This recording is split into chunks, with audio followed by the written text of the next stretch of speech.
is the main event, Mark's Podcast, brought to you by Belly Up Unhinged Radio Network Sports. I'm your first host, lifelong wrestling fan, former radio guy, cat dad, and the man who knows that tag team partners, much like brothers, don't shake hands.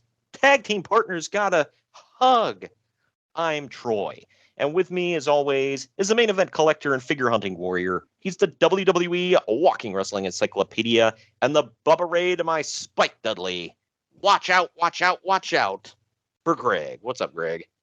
I'm going to tweet about this show, my fire-breathing Twitter machine. Oh, my God. I forgot about that gimmick. That wasn't Bubba Ray. It was Bully, but close enough. Yeah. I will say Bully Ray is actually on the show. He's looking very Bully Ray-ish here. Looking kind of svelte, because when he pops up into, anybody following the show knows we've been covering 2007. He adds a good hundo by the time he hits TNA in 07. And now, fast forward to 2022, he looks freaking amazing. That is correct. Got it in there. Getting it in right away. I understand it with this guy. I mean, like one moment he looks like completely messed up. Not like, I shouldn't, that's a bad word, but I feel like drugs, but completely like a wreck. Again, another one, bad one. You know what I mean? Oh, and then he looks like this. Right. And this has happened a couple of times. Well, it's like back in the day, if anybody who grew up in the 90s knows Rosie, like Rosie O'Donnell was like there for a while. She was skinny, and she was fat, then she was skinny, then she was fat. And it's like, okay. Like every time she came out in public, it's like she was a different weight. It's like, all right then. Some people are just like that. Yeah. I think Bully Ray finally figured out a diet or exercise routine or whatever the hell that works, and looks like he's been sticking to it. So, but either way, today, man, we are going to be talking about an awesome event, and we're not being sarcastic about that one. It is a great show. Survivor Series. I'm a little spoiler here. I don't think there's one match on this show that I gave below a 3. But let's. Yeah, well, man, I threw in here some notes because. Looking at it now, there is one I gave below 3. Only one though. Sorry. I think I did as well. I think we're going to be in sync on that one too. We'll see.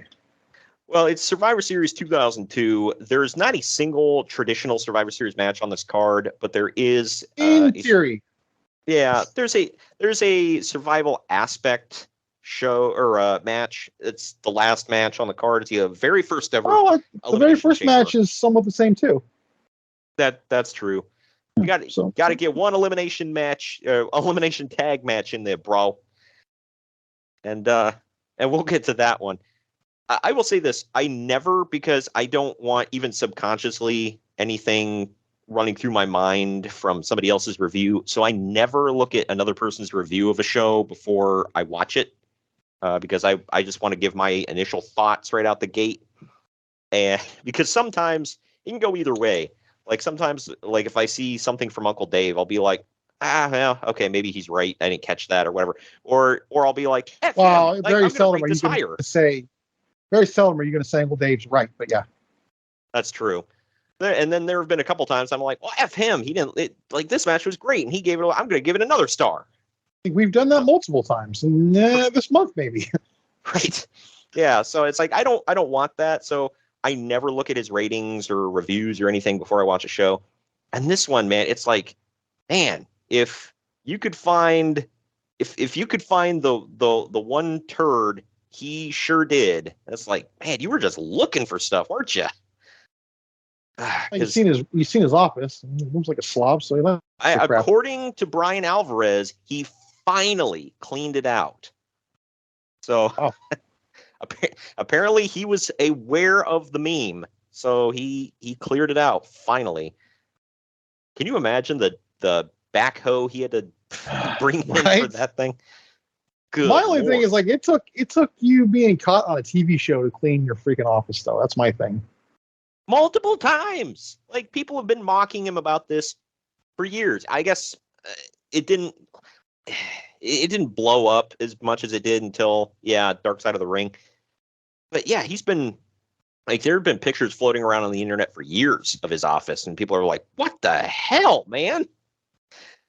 But yeah, then he shows it on Dark Side of the Ring, and it's like, my God. Like, how do you live You could like at least that? film in your living room, dude. Yeah, right. If I were the people that filmed Dark Side of the Ring, it's like, look, I've been to some gross places, but Ew, David. Well, no, what's to going? be fair, it was just papers and stuff, wasn't it? Yeah, I know. It's not like it was wasn't, food dirty. and wrappers and stuff. I mean, Well, we don't know. It was stacked pretty damn high. I'm just saying what we saw. I mean, Right. those papers could have been covering anything. I can admit that, but Yeah, he pulls back like a foot high stack of papers. He's like, oh, that's where I left that sandwich. there's something crawling under there. I think it just bit me. I lost a dog in there one time, but whatever. He'll find his way out. We ain't that close. But anyway, we got a ton of news and notes to get to. So before we get into all that, time out here real quick to let you know that the Main Event Marks is sponsored by Swift Lifestyles. They are clean energy drinks and focus enhancers, great tasting vitamins, and big brain nootropics that are made and shipped from the USA. Go to swiftlifestyles.com and use our special promo code Main Event Marks, all one word, to get 15% off your order. It's Main Event Marks, all one word, to get 15% off your order at checkout. Now we're going to take our first break. On the other end of this, we're going to dive into the news and notes. There's a ton to talk about today. We'll get into all of it right after this. Follow the Main Event Marks at facebook.com/Main Event Marks Pod, on Twitter at Main Event _Marks, and on Instagram at Main Event _Marks and at Main Event Collector. Get ready to rumble in your new Main Event Marks merchandise. We've got t-shirts, hoodies, masks, hats, stickers, pins, and much more on our Redbubble store. That's maineventmarks.redbubble.com. You can also pick up some awesome clothing items with the latest updated show graphics on our Bonfire store. That's bonfire.com/store/main event marks. Support your favorite retro wrestling podcast and pick up some cool swag on our Bonfire and Redbubble stores. That's maineventmarks.redbubble.com and bonfire.com/store/main event marks. Hello, everyone. My name is Ryan McCarthy, and I'm the host of the No Credentials Required podcast. Start your work week with the Monday Drop-In, where I talk about the sports beat in the Capital District, also known as the Mighty 518, as well as Metro New York sports from an upstate point of view. I also give a life lesson from a weekly sports story, so you might learn something from that. I also have a midweek podcast where I interview different sports personalities and talk about a wide array of topics. Take a listen and subscribe on your preferred podcast app, including Apple Podcasts, Spotify, Spreaker, Google Podcasts, Amazon Music, and iHeartRadio. Also check out our social media channels on Twitter and Instagram, BellyUpNCR, and Facebook.com/BellyUpSportsNCR. We're a part of the Belly Up Sports Podcast Network in association with Godzilla Media. No credentials required, where you don't need a press pass to talk sports.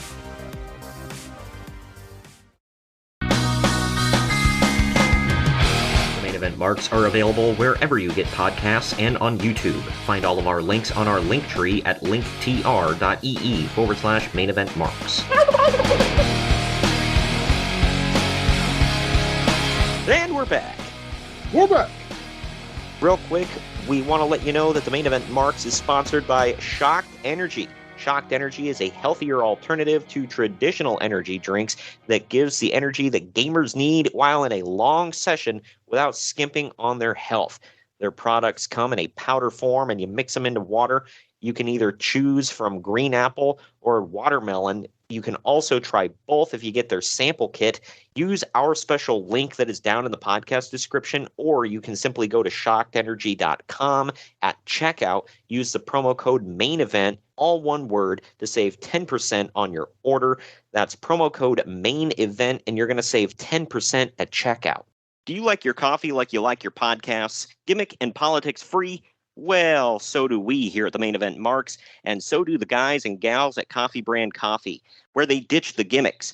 You see, when you buy your coffee from other roasters, chances are that they've been sitting on the shelf for heaven knows how long. Don't rob yourself of freshness. At Coffee Brand Coffee, they roast to order, ensuring that you get the freshest coffee possible.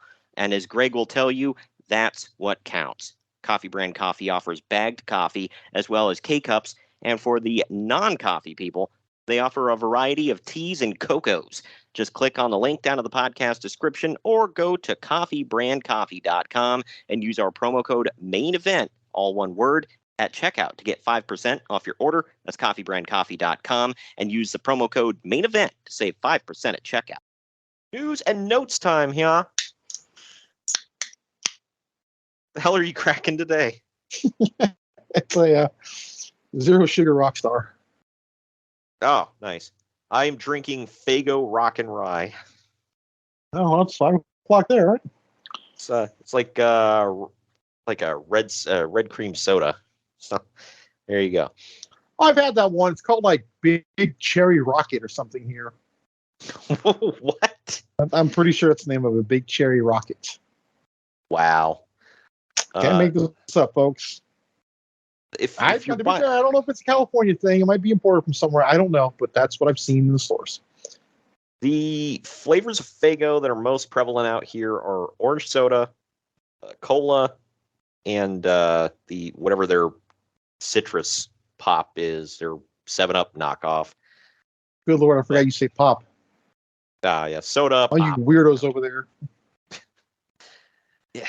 Well, hey, I could be super weird like the people down south and call everything Coke. That's true. Like, I don't understand that. Can you bring me a Dr. Pepper Coke? Like, that doesn't even make sense. That sounds like you're calling the person Coke. Yeah, right. You bring me a Dr. Pepper Coke? What kind of Coke do you want? Vanilla? Right. Anyway. I live near Oakland, don't I? Anyway, let's go on. Wow. But this past week's Raw was the lowest rated episode of the show since December 15th, 1997. Wow. Woo. What happened on that one? It was on 15th. Yeah. Is that the one where Austin threw the Intercontinental title in the river? I think it was. Maybe. I think that was the one. I would look it up, and I'm in the middle of a Halo match with my friends. Right, I'm pretty sure it's the one where Austin threw the belt in the river. Or it was the one where he knocked Vince off the apron, basically started their whole feud. Let's see.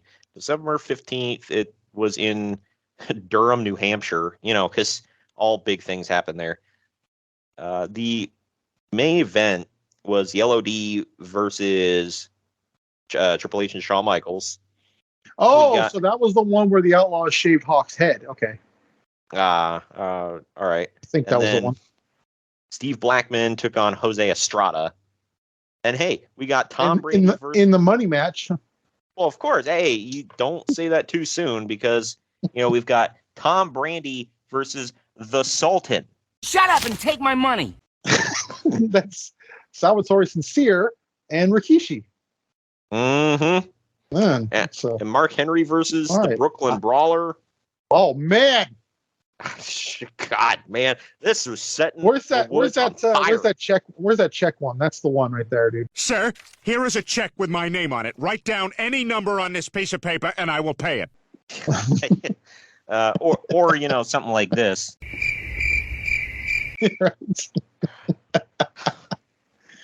Oh, good Lord. I guess I can see why that Raw was not that good. But it was a historic moment, though, I believe, when they shaved Hawk's mohawk. Yeah. Pretty big deal. I remember that, vividly. I don't even see. I don't even remember, the hell happened. I mean, you know better than I do, obviously. But the November 11th Raw that I'm referring to took place, of course, at the U.S. Bank Arena in Cincinnati, Ohio. Oh, my God. You said November. Why the hell am I thinking December? That's what happened. Well, yeah, December of. I'm talking December of '97. Oh, sorry. Okay, December was the lowest rated one. Okay, sorry. Right. This I'm getting this was the lowest rated one since then. I can't word today. Okay. The main event was this the Kane Triple H casket match? No, this one was Triple H defeating Booker T in a 5-minute main event. Steven Richards and Test took on Goldust and Hurricane right before that. Oh, God. Triple H get 5 minutes. Yeah, okay. I'll buy that. Yeah. Chris. Well, because, Greg, neither one of them are capable of, anything more. Hell no. Christopher Nowinski defeated Al Snow. Just Sign me up. Keep going, man. Keep going. Hit me. Shut up and take my money. I'm loving it all, dude. Yeah, right. 3-minute warning defeated Bubba Ray and Spike. Batista defeated D'Lo Brown. God. The opening match was Kane and RVD defeating Christian and Chris Jericho for the tag titles. So, or no, via DQ. So they didn't win the titles. Yeah, they don't win the tag titles till next year. Yeah. So there you go, man. I don't know what else. This is November 2002. Yeah, it's probably a really good Monday Night Football game. Yeah, that could be it. But yeah, back in '97 though, they could at least say, well, we had competition from Nitro. Here, not so much. And it's even worse because the ratings dropped continuously throughout the show, meaning that fans were losing interest in droves as the night went on. Man. Needless to say, it's a disaster of a rating, as WWE seems to have no idea how to stop the bleeding on Raw. Meanwhile, SmackDown Oh, went God, shut up, dude. They're going to fix it. We know they are. Therefore, you're an idiot. Well, I was going to say, at the time, we didn't know. But no, right. But he said they don't know how to fix it. Like, clearly they do if they rebound. So it's an idiotic statement. At least in hindsight. But well, in hindsight, we know they fixed it. Yeah, but either way. But it's been going for, what, 4 decades at this point? I'm pretty sure they can fix it. Idiots. Oh, look, we're only 5 minutes in. He's already pissed me off. Well, meanwhile, SmackDown went up from last week and continues to do fairly well, all things considered. This is when SmackDown was the show on TV. 2002 to 2004. We were about to hit the era of the SmackDown 6 here very soon. So I think the SmackDown 6 are pretty much in this show. Or yeah. Right. I don't know if they were. I don't know if they if that was, quote unquote it yet, because it kind of was, because it was born in that tournament, bro, for the tag titles. Okay. Yeah. If you go back and watch it, it looked like they wanted to have it be 8, but who was the other two? It was Devon and Batista? Ron? No, they were already broken up. It was Devon and Ron, I think, Ron Simmons. Oh, I don't remember that. They were also in the tournament. Bro. Well. Either way, these are the 6. Though. If you don't know the 6 we're talking about, what the hell's wrong with you? But yeah. It was, because I'm trying to remember off the top of my head. It was Eddie, Edge. Everybody in the tag title match on the show we're about to do. Oh, okay. Yeah, I mean, was Undertaker considered one of the 6 at one point, him and Batista? Or no? Not really, no. It was just these 6, but... Because they were 2 huge names, and then Booker as well at one point. I think the whole point of it is because The Undertaker was a huge name. You don't need to really try hard with him. Yeah. He's The Undertaker. This one, man. Funny, though, by the way, fast forward 2022, Rey Mysterio is back on SmackDown, and he talked about helping make SmackDown what it is, thus referring to that moment. Right. It's pretty cool. Yep. Yeah, SmackDown was awesome during this. We are back to that, by the way, in 2022. It is happening today. WWE's battle with the World Wildlife Foundation isn't over, although they lost the court battle. It's funny to think about. Vince McMahon lost to a panda. Yeah, they lost that. He lost in their home, though. To be fair, but a loss he lost. Well, that's kind of payback in a way, because Vince was always trying to get trials moved to Connecticut. It's I'm sure you were. Well, who's one of his closest friends, dude? Come on. He learned from the best. Yeah. Little Donnie Trump. He taught him well. But although they lost the court case, they were forced to change their name. It now has to be determined how much WWE will be forced to pay in damages. The Wildlife Fund is asking for millions of dollars, which WWE has responded to, calling it offensive and unprecedented. However, the Wildlife Fund claims extensive damage was caused to their brand name by WWE using the WWF initials illegally. Okay, a couple things here. Illegally? they used it for decades. And you didn't say a word or have anything changed? That was my whole sticking point when I heard this. I'm like, why now in 2002? When this has been at least since, what, 82, 83? Yeah. Didn't it become WWF instead of WWF? Around and then. it's not like they were some little upstart whatever. They were the biggest wrestling like they were pulling in millions of viewers a week. Apparently, there's an urban legend. I think I heard Pritchard say it that somebody from the World Wildlife Fund went to a conference or something or a fundraiser, and somebody asked them where are all the wrestlers, and apparently that's what triggered them. Yeah, okay. What it's like, I get that. Like, you might get annoyed by it, but it's like you're asking for millions of dollars. Like, did it really hurt your effing brand? Give me a break. I might argue that all this made it more known because I didn't know what the hell it was before then. Yeah, it's like I had heard about it. I didn't really know or give a damn what it was or what it was about. I could kind of figure it out, but. Yeah, it's like, okay, and since that lawsuit, nobody's given a damn about them. So, what the hell? Oh, well, at least we're not associated with wrestling anymore. Heaven forbid. Effing I'll bet you wrestling makes more money than your stupid pandas. Right. I shouldn't say that. I don't hate pandas. I'm sorry, but you know what? I think actually they're really cool animals, but it's just who's the point. A panda ever beat? Huh? They got good Chinese food, though, man. Fingerling good, man. Yeah, you're listening. Sponsor. I'll take it. I don't. I was gonna say, man. I heard a really good. I mean, I don't advocate for this. I'm just saying. I love pandas, like you said. But somebody was like, at what point do we just let them die out? Because if you're too stupid to screw, maybe you should just die. I don't know, man. That's kind of rough because there's some humans you can apply that to, but I digress. Let's move on. Well, same logic applies to them too, man. I'm just saying. Survival of the fittest. If you can't figure out the most basic instinct of screwing, maybe you're just too dumb to go on. That's all I'm saying. Anyway. Steve Austin has been telling friends that he doesn't know what his future holds. He says that he thinks he's currently suspended by WWE, but he doesn't know because he hasn't called to ask, and they haven't called him to tell him. I didn't know that. Yeah. So he literally sat at home, was like, whatever. I'll get to that here in a second. But basically, there's just... Real quick, I'm wondering if that's what's going on with Sasha and Naomi right now.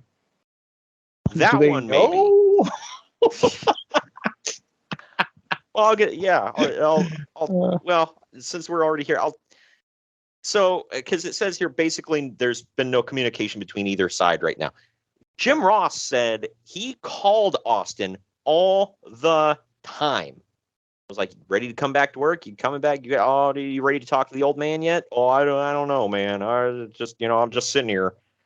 And he's like, when you want to call, you want to talk? And he kept, so that's complete BS. I'm calling it anyway, because I don't know, like, I can't see Jim Ross just being like, F him. Like, it's even if like it's not an employment thing, like at the end of the day, they were friends. You're just going to say, oh, write him off, F him, biggest star in the industry and my friend. Good Lord. Yeah, that is hard to believe. And then CM Punk said the same crap. Him, I can believe it. They probably reached out like one time, got a nasty response from him, and then gave up. That one, I wouldn't blame him on it. But yeah, I mean, maybe at this point they weren't communicating so much. But it's like, how long? He's been gone for a couple months now, hasn't he? He left in, I want to say, June, because it was the week before I was going to that episode. Okay. Yes. Yeah, so it was June. Right before King of the Ring. Yeah, so he's been gone for a while now. I mean, he's supposed to call this dude. He's supposed to call this dude every effing day to ask if he's done crying and he's ready to come back to work. Well, I don't know. I guess that part I can believe. I mean, why wouldn't you? But like, maybe I don't know. call him once a week, but After how many months do you finally just say like F it? He's being an a-hole. I'm not, he's not taking calls. He's not calling us back. Like right here, he admitted he's not calling them. He's basically sitting at home waiting for them to call him. You also got to look at the time period right here. There's no like Cena yet. Rock's not there. Apparently Triple H is not doing well as champion on Raw. Brock's not really Brock yet. So the weird thing about the Triple H goose, though. The weird thing about the Triple H thing is, it's true, but I guess he gave an interview around here where somebody was like, "Why were you just handed the belt?" And he's like, "Well, because I'm the best, I'm the best guy on Raw to be carrying the belt and whatever." And Uncle Dave was like, "Well, it's hard to argue." He's like, "There's not anybody more well-rounded that can cut a better promo and whatever." But at the same time, he's not really, setting the woods on fire. Keep in mind, when he was handed this title, Austin was gone. So there's that. Mm-hmm. People will argue, it could have been RVD. Yeah, it could have been, but could it have? Or Booker? He was established, obviously, but I guess it could have easily been Kane, too. I don't know, but I don't know why they were so resistant to just give the title to Booker. I know they eventually did, but I don't know. I feel like he could have had at least keep in mind, he was the WCW guy. Don't forget that. I know. And apparently that sticks in their craw, but it's like, dude, it just make him your guy. Right. And he always performed well in everything they put him in. The only thing and it wasn't his fault, but when they threw him in the NWO, that was stupid. You can always go back and look at the argument. Was it because he was black? Maybe. I don't think so, but it could have been. Yeah, I try not to go there, but that could be it. But I guess within nowadays that argument's out the window. But 2002, it's it's very possible. I'm not saying it is. I'm saying it's possible. I feel like he could have brought in a different demographic as world champion too. Oh hell yeah! I liked him, and I'm not black, but there were others that liked him. I personally think he's one of the greatest ever. But yeah, I thought he was always entertaining. He was a good wrestler, put on great matches. So promo was great. An awesome entrance. One of my all-time favorites with the fire popping up. He had a cool story. He had a cool real life backstory.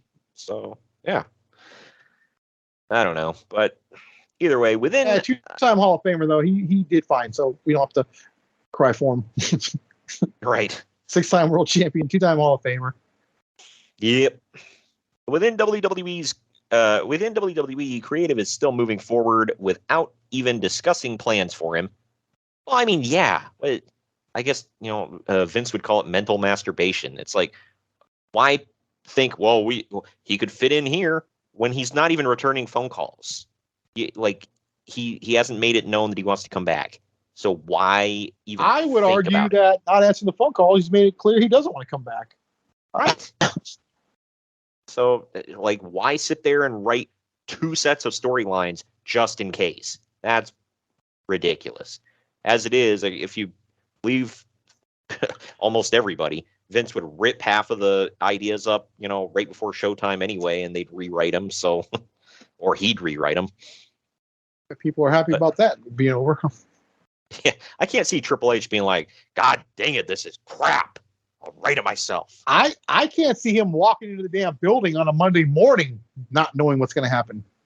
Right. He seems like a planner. Which is why Raw's been damn good. I guess it depends on who you ask, but maybe I'm biased. I don't know, but it's been consistently pretty good. That seems to be the consensus. So, but I guess others quietly feel like it's only a matter of time as business is going down and WrestleMania is right on the horizon. Didn't WrestleMania already sell out?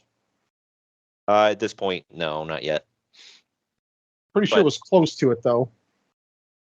Yeah, and he would come back going on 19, so yeah. Yeah, February. Yeah, so it'll be his final match. No. Well, until this past year. So, yeah.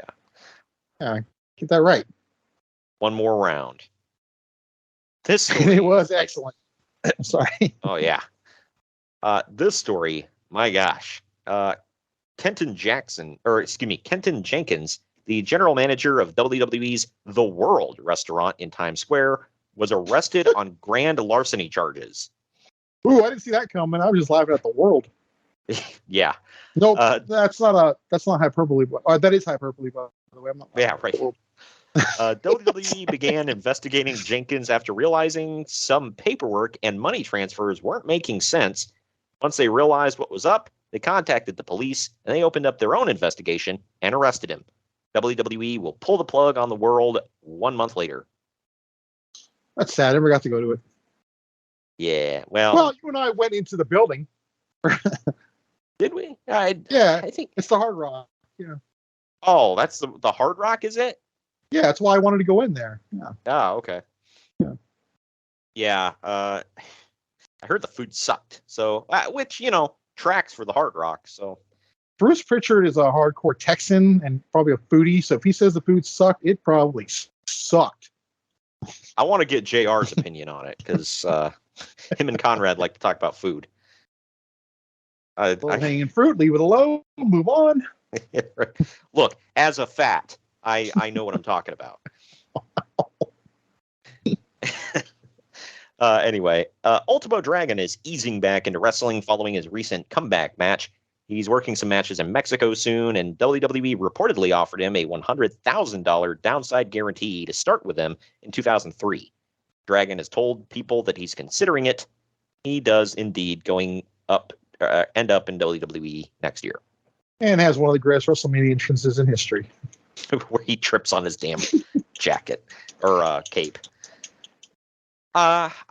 Like I mentioned before, I wasn't a big WCW guy, so I didn't have a lot to go on for him. I knew who he was, but when he came into WWE, I thought his entrance was cool. I liked his matches. His outfit was awesome. The song was pretty badass, too. Yeah, they reused it for Ricky the Dragon Steamboat. That just sounded too easy, but yeah. Yeah. But yeah, it was I liked him. I don't know. I got a Jax figure of him, but he didn't really do much. He was. Just I don't know why he didn't do much, because Rey Mysterio did a lot, and obviously compare those two. Yeah, I don't understand it. Maybe he didn't speak a lot of English, and they felt like he couldn't cut a good promo. He spoke Japanese and Spanish, so to my knowledge. They weren't really big into managers at the time. So I don't know. But either way, I saw a thing about him on something. What was it? That he wants to go to AEW, finish his rivalry with Chris Jericho. Oh my gosh! I don't think in 2022 I want to see that match, especially with this current Jericho. Yeah, I mean, I would watch it because nostalgic purposes. I'm not going to sit here and say I wouldn't, but I don't want to see it. It's like Jericho versus Hoovy. It's like, you ready for a slow motion match, man? That was brutal to watch. Ends with a stupid elbow. Yeah. I'm sorry, I hate his finisher. I don't know why he stopped doing the code breaker. If it's a hip or his back. It's more of a setup move now. Yeah. I don't get it. Like, dude, that was a cool finisher. Why are you doing the dumb elbow? It's hard to watch, man. Because like I said, man, like at one point he was untouchable. Now he's like unwatchable. Yep. Perry Saturn was released this week. The decision was made while he was out injured. He'll be paid through January when his contract expires, since he has a guaranteed deal. Yeah. Do you happen to know if this is because of the whole thing with that jobber he shot on Heat? No, the Moppy gimmick was because of that. Oh, okay. Yeah, that was punishment. But this, I think they were just done with him. People may laugh at me, but man, I think he made that mop thing work, though. It was so stupid, it worked. But whatever. It was entertaining for a minute, but then I was like, really? This is what the hell Perry Saturn is doing? Like, okay. And don't get me wrong, I'm not sitting here saying he should be a top guy or something, but good Lord, it's embarrassing. But also... Yeah, he wants more dress and makeup on his own accord. So, think about that. Still might have been better than Moppy. Might be right. I don't know. That's a whole nother podcast. DDP was also officially released from his contract. He really is retired for medical reasons, and he's not going to wrestle anywhere else and wants to pursue acting. So they mutually agreed to part ways. Sure. Well, he would go on to save quite a few lives, so there's that. Yeah. Well, he pops up in TNA for a minute. He does, and looks like a shell of himself, but he does. Yeah. I actually just saw something he's heard of on his show this week. It's funny you mentioned. It's about this. They wanted him to be a commentator. He did the trial and everything. Then decided he wasn't going to do it, and asked at least. The only way I want to hear him on commentary is if he reverted back to his old manager gimmick, and he's like super obnoxious and just randomly yells out, "Good God!" Like I'm sorry, I don't want motivational speaker DDP or stalker DDP. Like his WWE tenure just sucked. Anyway, Nathan Jones. Speaking of suck, Nathan Jones hasn't signed a contract yet, but he impressed some people during his tryouts, so he'll probably get one soon. However, they have to offer him more than the usual developmental deal because he can make more money working overseas, but that's not good enough for the main. But he's not good enough for the main roster yet. I want to back up real quick. What do you mean? Speaking of suck, and then transition to Nathan Jones. What did you mean by that? Man, I don't know, man. I can't connect the dots there. I can't connect the dots on that one. I don't know what to say. Before you even go on, let's do some math here. This is November, okay? Yep. And you just said he's not ready for the main roster, but by March, which is in 4 months, he'll be ready to be at. I mean, it wasn't at WrestleMania. I mean, he was there, but he didn't compete.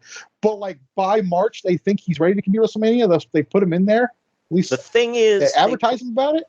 Yeah, they put him in there, and then at the last second, pull the plug, and they're like, you know what? We're just going to go with a handicap match because that's better. Now, okay, it probably was, to be fair. But like my whole thing is like he's not ready. But in 4 months, they're going to advertise at WrestleMania because in 4 months he is. Even though they pulled the plug, I'm going on the fact that they put him in it. So they advertised him for it. Why? Okay, and why do they do this? Like they did this with the Great Khali before, where it's like they pull him from the match because he sucks so bad, even though they built it up and advertised it, and then they have him do a run-in. What's wrong with the Undertaker, by the way? And I think Big Show. It was Big Show too. It was both the same guys. Right. I didn't even think about that. That was at Punjab prison, right? Yeah. Is it Punjab or Punjabi prison? Punjabi prison. I don't want to offend anyone. Yeah, the Punjabi prison, the very first one, they built it. It was his match. It was made for him. Now we're gonna pull him and put in the Big Show because reasons. It's gonna suck, but dude, you advertised it. Just bite the bullet and send his ass out there, dude. Like, also, why? if there's any way to present this idiot that we both know sucks, why wouldn't it be a gimmick match? Right. Like I would prefer him in that than in the one-on-one matches he had with Edge or Batista or Kane. I'd take that all day. And this one, the thing with Nathan Jones, he might have sucked, but there's 3 other dudes out there. Make it a tornado match, and then maybe they can mask it. Don't put the camera on him a lot. Nah, we're just gonna pull them all together. Okay, and then have him do a random ass run-in at the end, like so people can see he's there, but he was pulled from the match. So you're just advertising he sucked too bad, so we didn't want him wrestling. Yep. Dumb. Anyway, speaking of suck, in Ohio Valley Wrestling, they've been doing a tournament where one OVW star will earn a spot in the 2003 Royal Rumble. It was won by Damaja, the future Danny Basham, and Uncle Dave thinks that the crowd is going to be awful confused and quiet when he comes out for his Royal Rumble spot. Okay, so I was going to ask you to pause. I'm going to guess who it is. I never would have landed on him. Okay. Yeah, there you go. Because it doesn't happen. Spoiler. Right. Yeah, this never happens, and no OVW guys are in the match. So there you go. I don't understand like why they would do that, but whatever. I don't remember. Hold on, let me think. 2003. I'm trying to think when they get called up. They're definitely in WWE in 2003, so they do arrive there. Yeah. So this was around the time probably when Basham, who went on to be Doug Basham, was called up, and they had him shave his head, and Cornette got pissed. You couldn't effing pretend? You couldn't just imagine it without hair? Yeah, that's where the thank you, F you, bye comes in. I get it, though. That is kind of like, it's like, hey, I know we own you and everything, but we're going to screw you up still anyways. Yeah, right. IWGP Heavyweight Champion Yuji Nagata was at the Kurt Angle Classic Amateur Wrestling event hosted by Kurt Angle in conjunction with some amateur wrestling organization. Brock Lesnar was there as well. The Japanese newspapers ran lots of photos of Nagata with Lesnar and Angle together. Because of course they did. Because in 2002, Yuji Nagata matters. In Japan, he did. I thought you were going to say he didn't matter in WCW either, because you would have been right, but okay. Well, yeah, there's that. He is I'm not even joking, he is a legend in Japan. I have no doubt. Yeah. I think he runs their dojo now, or one of them. Which, hey, man, he was not a bad wrestler, so I will say this. He still goes, so you mean he's not a bad wrestler, or is he now? Oh, well, yeah. I really don't know. I couldn't tell you. I just haven't watched him since Nitro went under, or not WCW went under, but he's still pretty good. Hulk Hogan had an audition for an upcoming Superman movie. Going by the timing, this would likely be for Superman Flyby, which was a J.J. Abrams script that Brett Ratner was supposed to direct, but the film gets sent to developmental hell. A million things change over the years, and it eventually evolves into 2006's Superman Returns, which Hogan was not in. So what changes if it went through development hell? Because that movie sucked, the hard one. Yeah, I was going to say, it sucked? I don't know. Well, knowing J.J. Abrams, it would be a bunch of mystery box. Yep. And then by the end of it, you'd be like, what the hell did I just watch? I was pissed off that movie ignored Superman 4, The Quest for Peace, which was like, the greatest Superman movie ever made. Oh, well, of course. It really ticked me off. God. I hope people are getting my sarcasm here. Hey, man, you remember when Superman flew around the world in the opposite direction to make the Earth spin backwards and reverse time? Now that was classic stuff. And yet we still haven't had Flashpoint. But anyways. It's coming. Anyway. Don't count your chickens, because Batgirl's coming too. Yeah. Well, speaking of the Hulkster, All Japan Pro Wrestling is still pushing to get Hulk Hogan to work their upcoming Yokohama Arena show this week, but time is running out, and it's almost certainly not going to happen. Anyway, All Japan and Hogan pretty much agreed on the money, but haven't officially signed anything, and I guess there's some other things holding it up. They're now trying to get Hogan to work All Japan's upcoming Tokyo Dome show in January. This one could be a problem because WWE has shows in Tokyo just a week later, and they sure would like Hogan to work them. So they might try to prevent that from happening, though they may be powerless to stop it. The deal with Hogan's contract is this. Basically, he's signed with WWE until the end of January. However, his contract called for a specific number of dates, and Hogan has already worked all those required dates. So he's under the belief that he has already fulfilled his obligations with WWE. It was kind of a weird contract situation that a court would probably need to sort out if they ever decide that they want to fight about it. Anyway, in the meantime, Goldberg is also expected to work both of those All Japan shows. Okay, so the whole thing with Hogan, it's crazy because he's going to come back in January. He's going to wrestle on No Way Out. He's going to wrestle at WrestleMania. He's going to be Mr. America. He's going to be at Backlash and Judgment Day, I believe. So what the hell happens? They add more dates and get more money, or what? I'm assuming that Hogan was like, well, I got a pretty sweet deal over in Japan, brother. And they were like, well, God dang it, pal. Sign him again. American So dollar means more than yen, pal. Yeah, right. How many yen are they paying you, pal? We'll double it.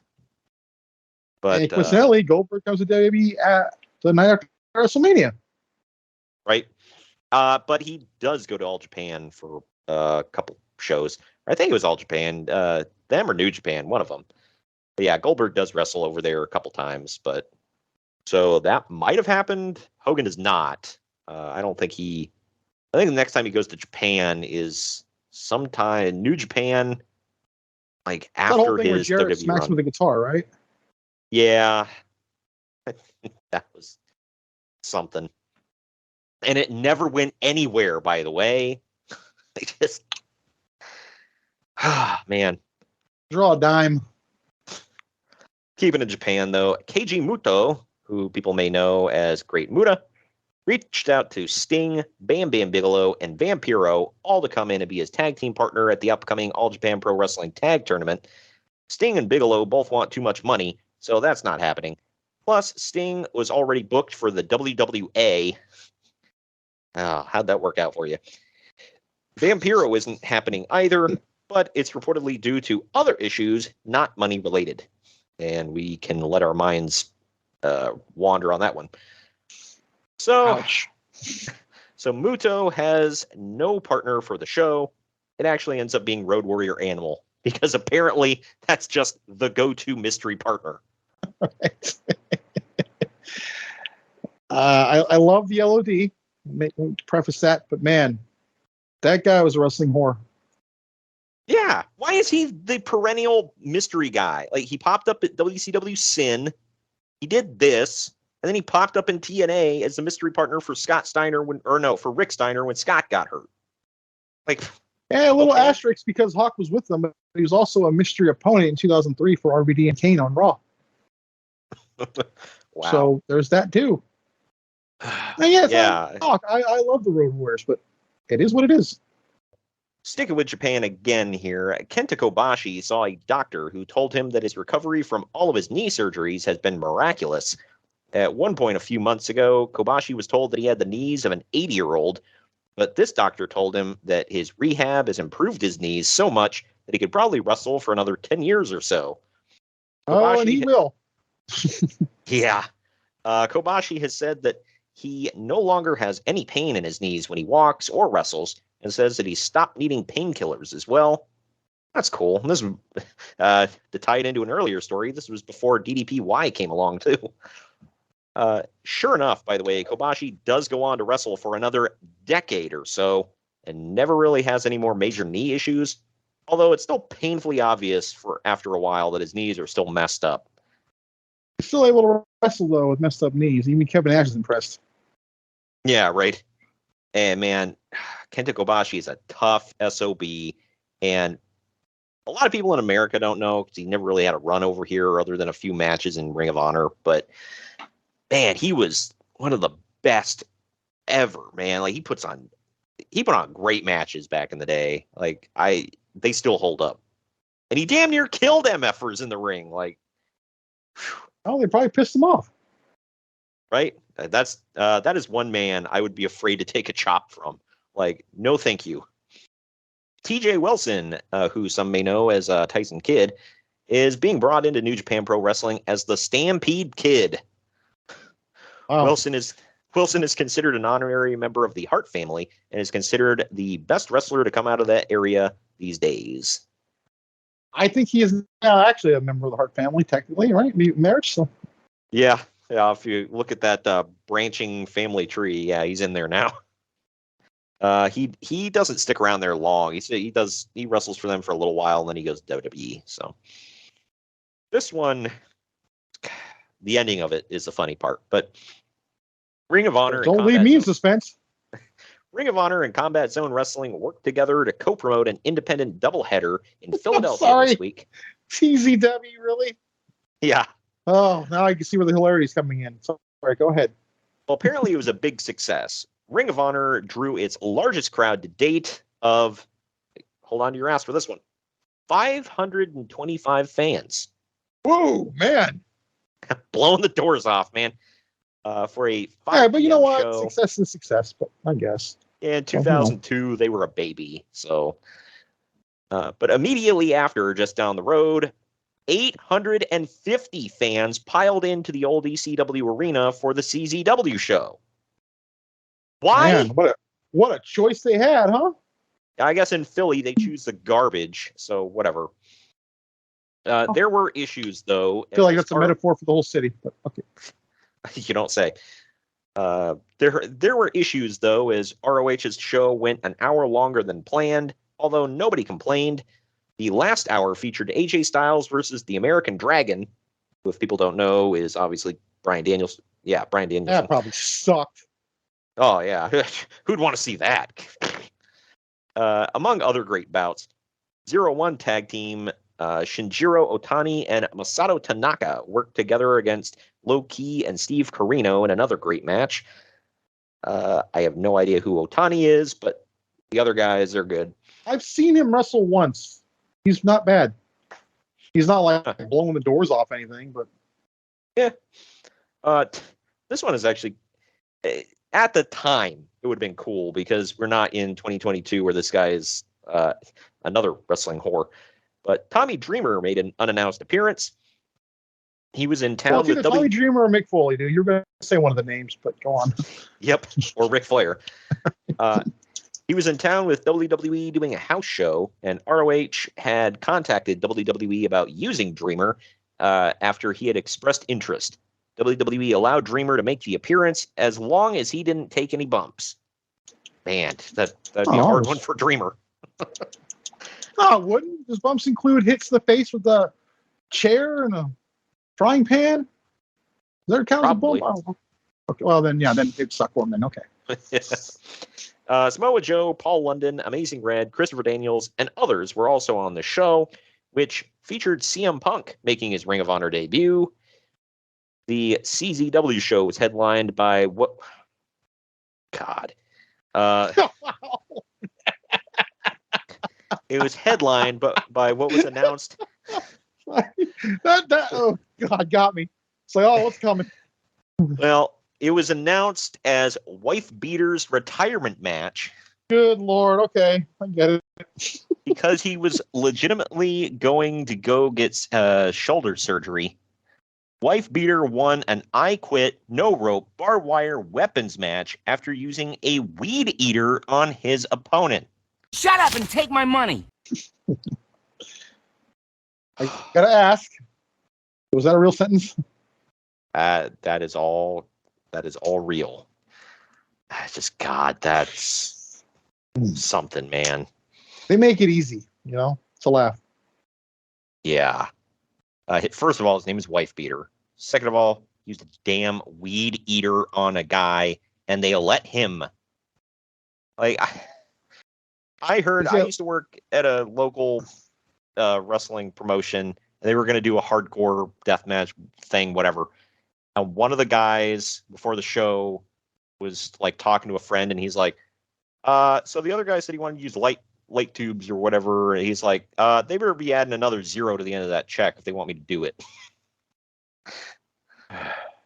I guarantee whoever this guy was that took the weed eater did not say that. No, because like idiots like this in that company, it's a badge of honor. Oh yeah, he's hardcore. He's hardcore. What the hell did that accomplish? Good Lord. Getting back to something a little less stupid, but still kind of dumb. Slim Jim supposedly contacted Hulk Hogan about replacing Randy Savage as their new pitchman, which probably isn't going to help their relationship.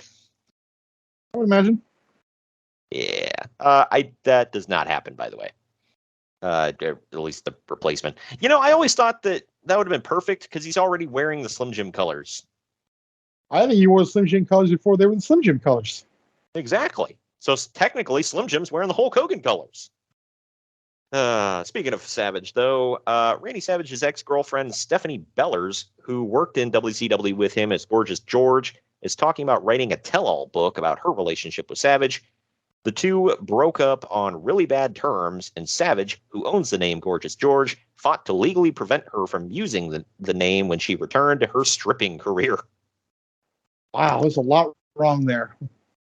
Yeah, it's like, hey, I don't want you using this name while you're taking your clothes off for cash, all right? Yeah. Uh-huh.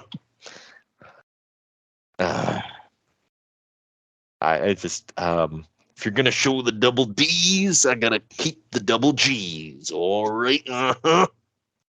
Wow. I just like that two-word phrase, stripping career. You get a 401k? I think they do, actually, dude. I'm pretty sure they do. How are the benefits? That I don't know. Paid time off? I don't know. I don't know how stripping works. Obviously I know how it works. You take your damn clothes off and you dance, but other than that. Anyway. Hey, I'm not picky. I don't even need the dancing, but go on.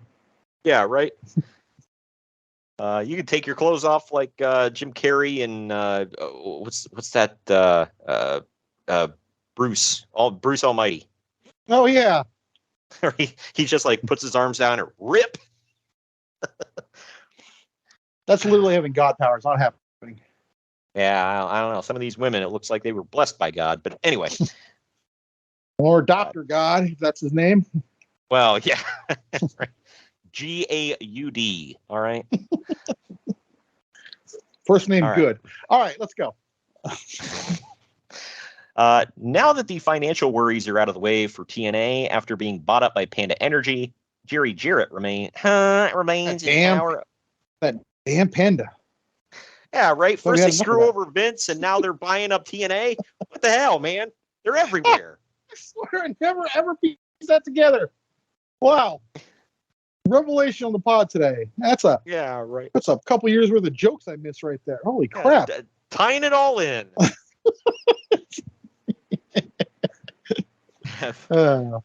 Anyway, not only did Jerry Jarrett keep the recipe to his chicken salad, but he also remained in power over creative. Well, you know. And then Vince Russo is still technically employed, but for the second week in a row, he didn't come to the tapings, and I'm sure they were lost without him. That's Mr. Wrestling number 3 right there. About to be. Oh, well, excuse me. Panda Energy executive Chris Sobel is making business decisions, and right now he appears to be sticking with Jarrett, although others say that Russo is still pushing for power.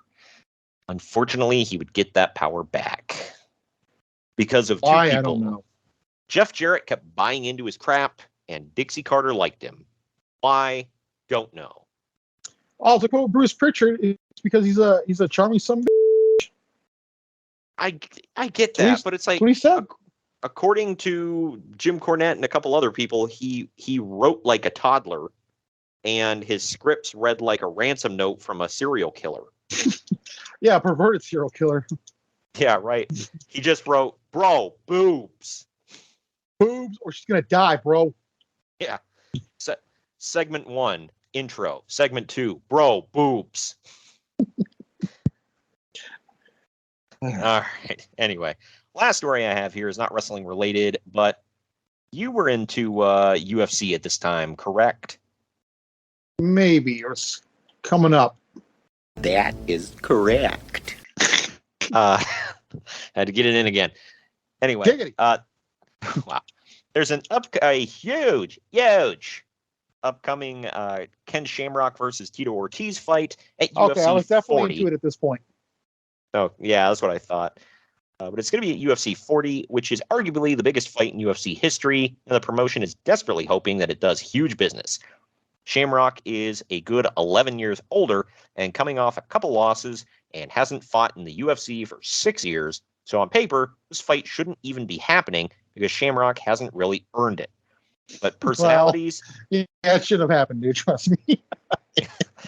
But personalities and storylines are what make money, and this is the fight everyone wants to see. Shamrock's legacy will be determined in this fight, and it's the biggest of both men's careers. A lot of people think that Shamrock is going to get smoked, and he does.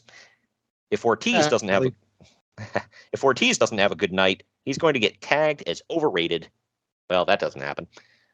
Shamrock is coming off the crazy fight with Don Fry in Japan, and there's questions about how much that may have taken out of Shamrock.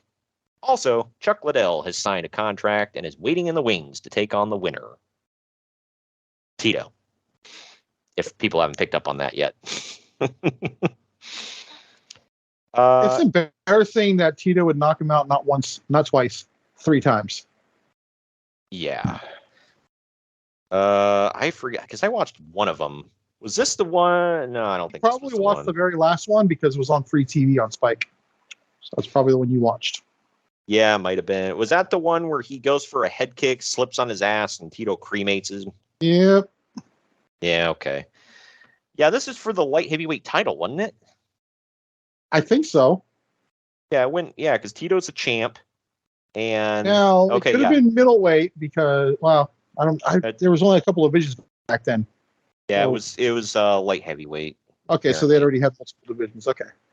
Yeah, so this it went 3 rounds, ended TKO from a corner stoppage. So I don't know. It is what it is. Chuck Liddell beat Hanato, or is it Renato or Hanato? Sobral?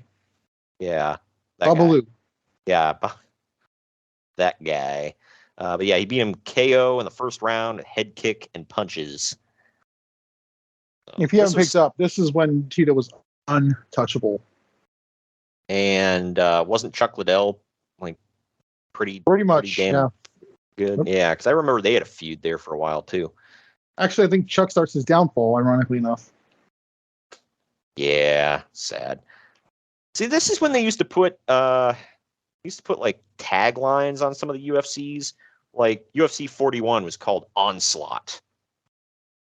And yeah, I do miss that. Yeah, UFC 40 was Vendetta. Made sense. Man, I like looking at some of the names on some of these. Man, it was awesome. Like this was a big time in UFC, man. And I guess, by the way, the anticipation for this said it resulted in a buy rate that was roughly double the buy rates of the previous Zuffa UFC shows. Makes sense. No surprise there. Yeah, I mean, this was a huge main event, as they said in the story. So, all right, man, that does it for that.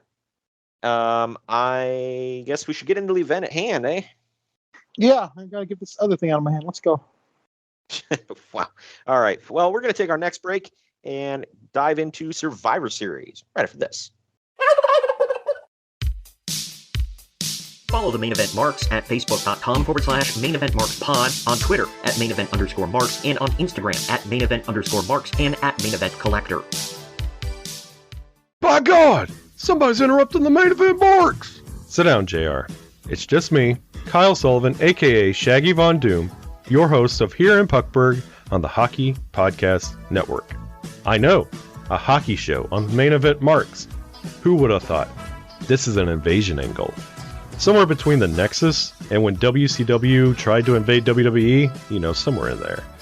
But I'm over here just telling you that one half of your tag team champions over here, Greg, he told his story of his love for the game of hockey over on my show. And if you'd like to hear that story, all you have to do is search Here in Puckburg wherever you get your podcast or on YouTube.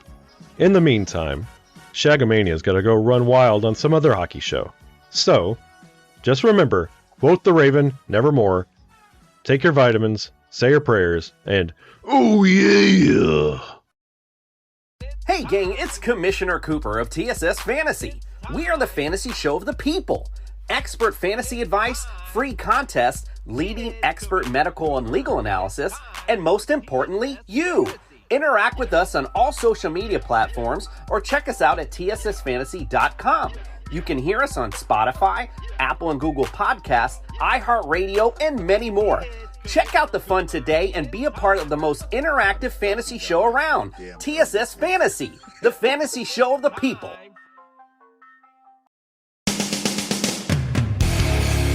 Event Marks are available wherever you get podcasts and on YouTube. Find all of our links on our link tree at linktr.ee/Main Event Marks. And we're back. We're back. And it's WWE Survivor Series 2002. The date was November 17th, 2002. The theme was Always by Saliva. Man, that song was so badass. Oh, yeah. Saliva was awesome during this time, man. And the venue was Madison Square Garden in New York City, New York. So there you go. I want to say the last pay-per-view until Royal Rumble 2008. Oh, I guess WrestleMania. Okay, and then that was the last one. WrestleMania 20. And then I think that might have been it. Maybe. The attendance there was a huge gap in pay-per-views. So yeah, they didn't do a lot here for various reasons. The attendance was 17,930. The buy rate was a 0.86, which amounted to 340,000 buys. That is big. First pay-per-view I watched in this house I'm in right now. Nice. So this one took place at the Garden, like I mentioned, so it's going to be a good one. Due to the high ticket prices, the show broke the all-time gate record for New York City at over $1.25 million. That was the largest non-WrestleMania gate ever in North America. That's insane. I know. It's crazy. I'm going to attribute some of it, obviously, to the Elimination Chamber and obviously Shawn Michaels being back. I mean, that's got to be it. I'm definitely not. I mean, a little bit of credit for being one of the big four, too. But yeah. Of course, yeah. That's probably the least of them all, though. I'm definitely not complaining about this, but I feel like this is like the 20th pay-per-view from around this era that had Saliva as the theme. The third I can think of. Yes, well, Saliva or Seether was the other one they used a few times. Don't forget Limp Bizkit. They were also all over the place. Right. I feel like this pay-per-view was also used as like a giant commercial for Saliva. Like they were all pretty much, because they were the theme and they were doing live performances. They had 2 live performances. Yeah, right.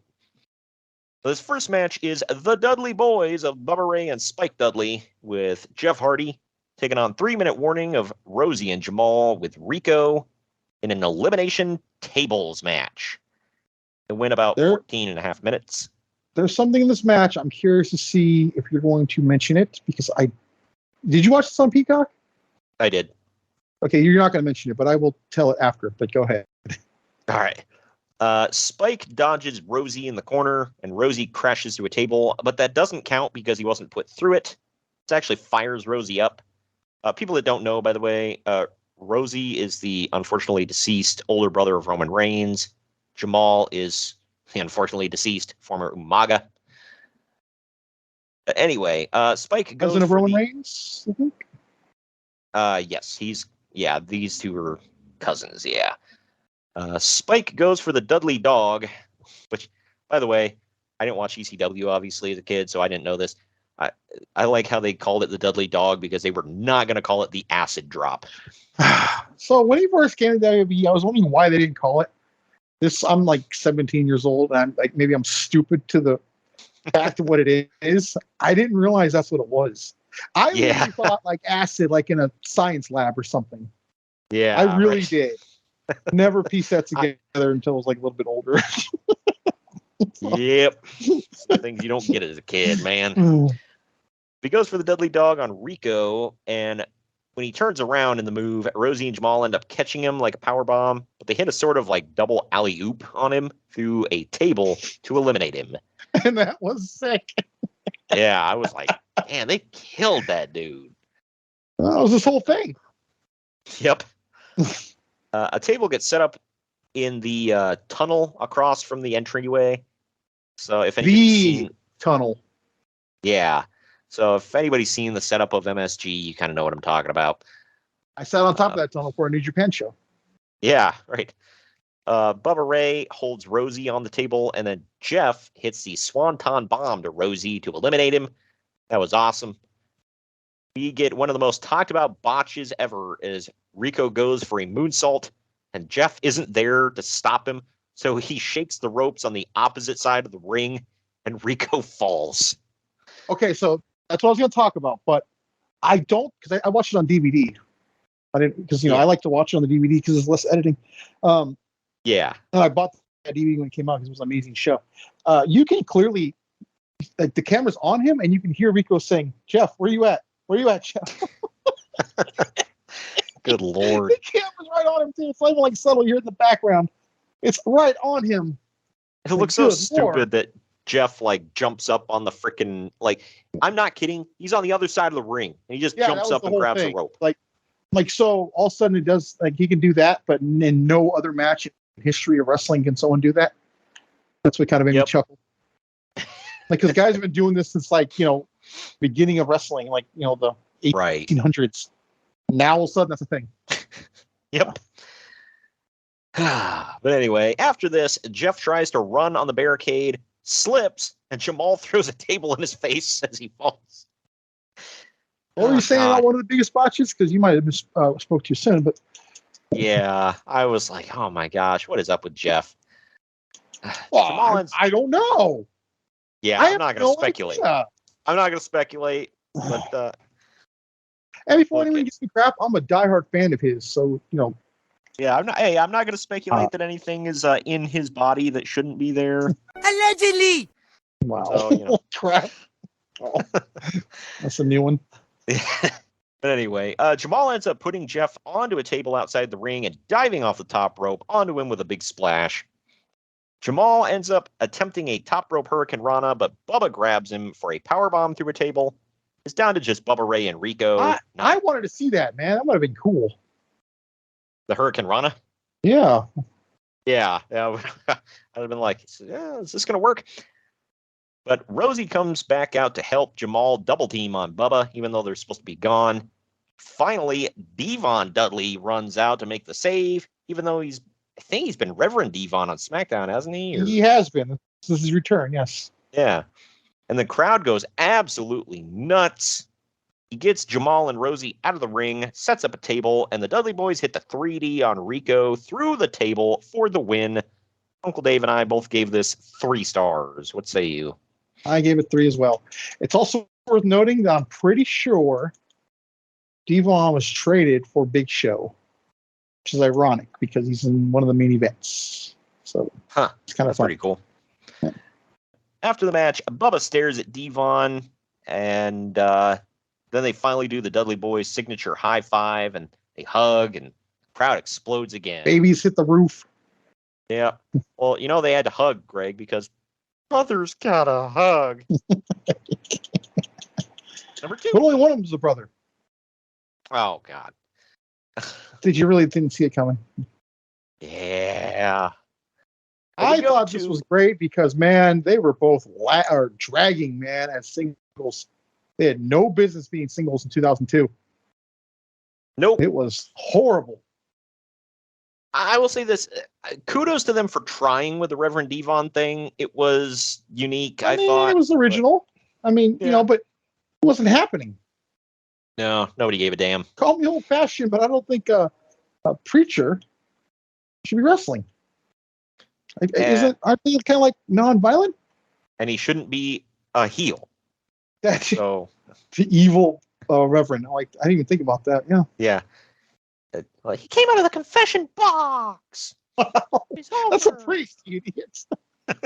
He dressed like a priest. Well, he had the little Catholic collar. He did have that white thing on. Yeah, okay, he did. But yeah, so there you go. People tell me out there, are there a lot of black Catholics? What?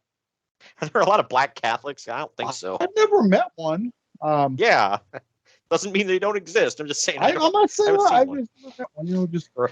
But keep in mind, where I went to school, it was like heavily Asian Pacific Islander, so it was all Catholics. So none of them were black.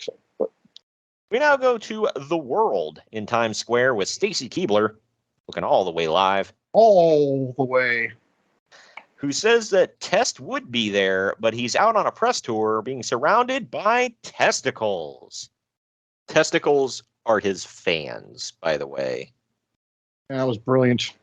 Yeah. Bro! God dang it, pal. Talking about meat and 2 veg. It's just like, why? Yeah, how do we get this guy over? I know. We'll call his fans testicles. Yeah. Anyway, she then intros Saliva, who plays Always live. And they play, like, over the performance, they splice it with, like build-up package footage, whatever, for the show. It was pretty damn sweet.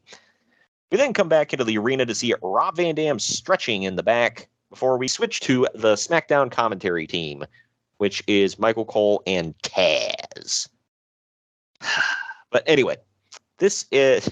Did you see what the hell Michael Cole was wearing? It's like a turtle. It was like a turtleneck and a leather jacket. Oh, yeah. You always wore that back then. That's like, I can't tell if you're trying to be a dork or if you're trying to be cool, but stop it. Did he have the frosted tips? I forget. Not at this time, thank God. I mean, oh darn, he didn't have it anymore. Anyway, we now get Jamie Noble with Nydia in his corner, defending the WWE Cruiserweight title against Billy Kidman in 7.5 minutes. So this was the debut of Kidman's WWE theme, and it reminds me that I'm, like, apparently the only guy on earth who liked that song. Wasn't bad. I don't know if, like, it exactly fit Kidman per se, but I don't know. It definitely didn't. But hearing his WCW theme, obviously that was better. But I don't know. I like this one. On a different guy, I think it could have fit. But these guys were so damn good. It's just too bad that nobody gave a damn for like the first 4 minutes. I don't know if you noticed that. No, I mean, I did notice it, but I was kind of into the match though. Yeah, but Taz was a damn cartoon character on commentary. I don't think he really found his edge yet. Keep in mind, he's only a couple months in to being a commentator. Yeah, I know, and he's already just been like, F it, forget the gimmick, I'm just going to be a goofball. But Nydia gets up on the apron at one point, and Jamie accidentally knocks her off. She hops up just in time to try to stop Kidman from hitting the shooting star press, but he kicks her down. Noble jumps on the top rope with Kidman, but he gets knocked off. Kidman hits the shooting star, and that's all she wrote. Uncle Dave gave this 3.25 stars. I give it 3.5. What say you? I gave it 3. Thought it was great. Yeah, I forgot about how great these guys were. Kidman, you could tell Kidman was putting on some weight at this point. Not fat, obviously. He was working the hell out. Well, he still had a 10 of a wife, so he's fine.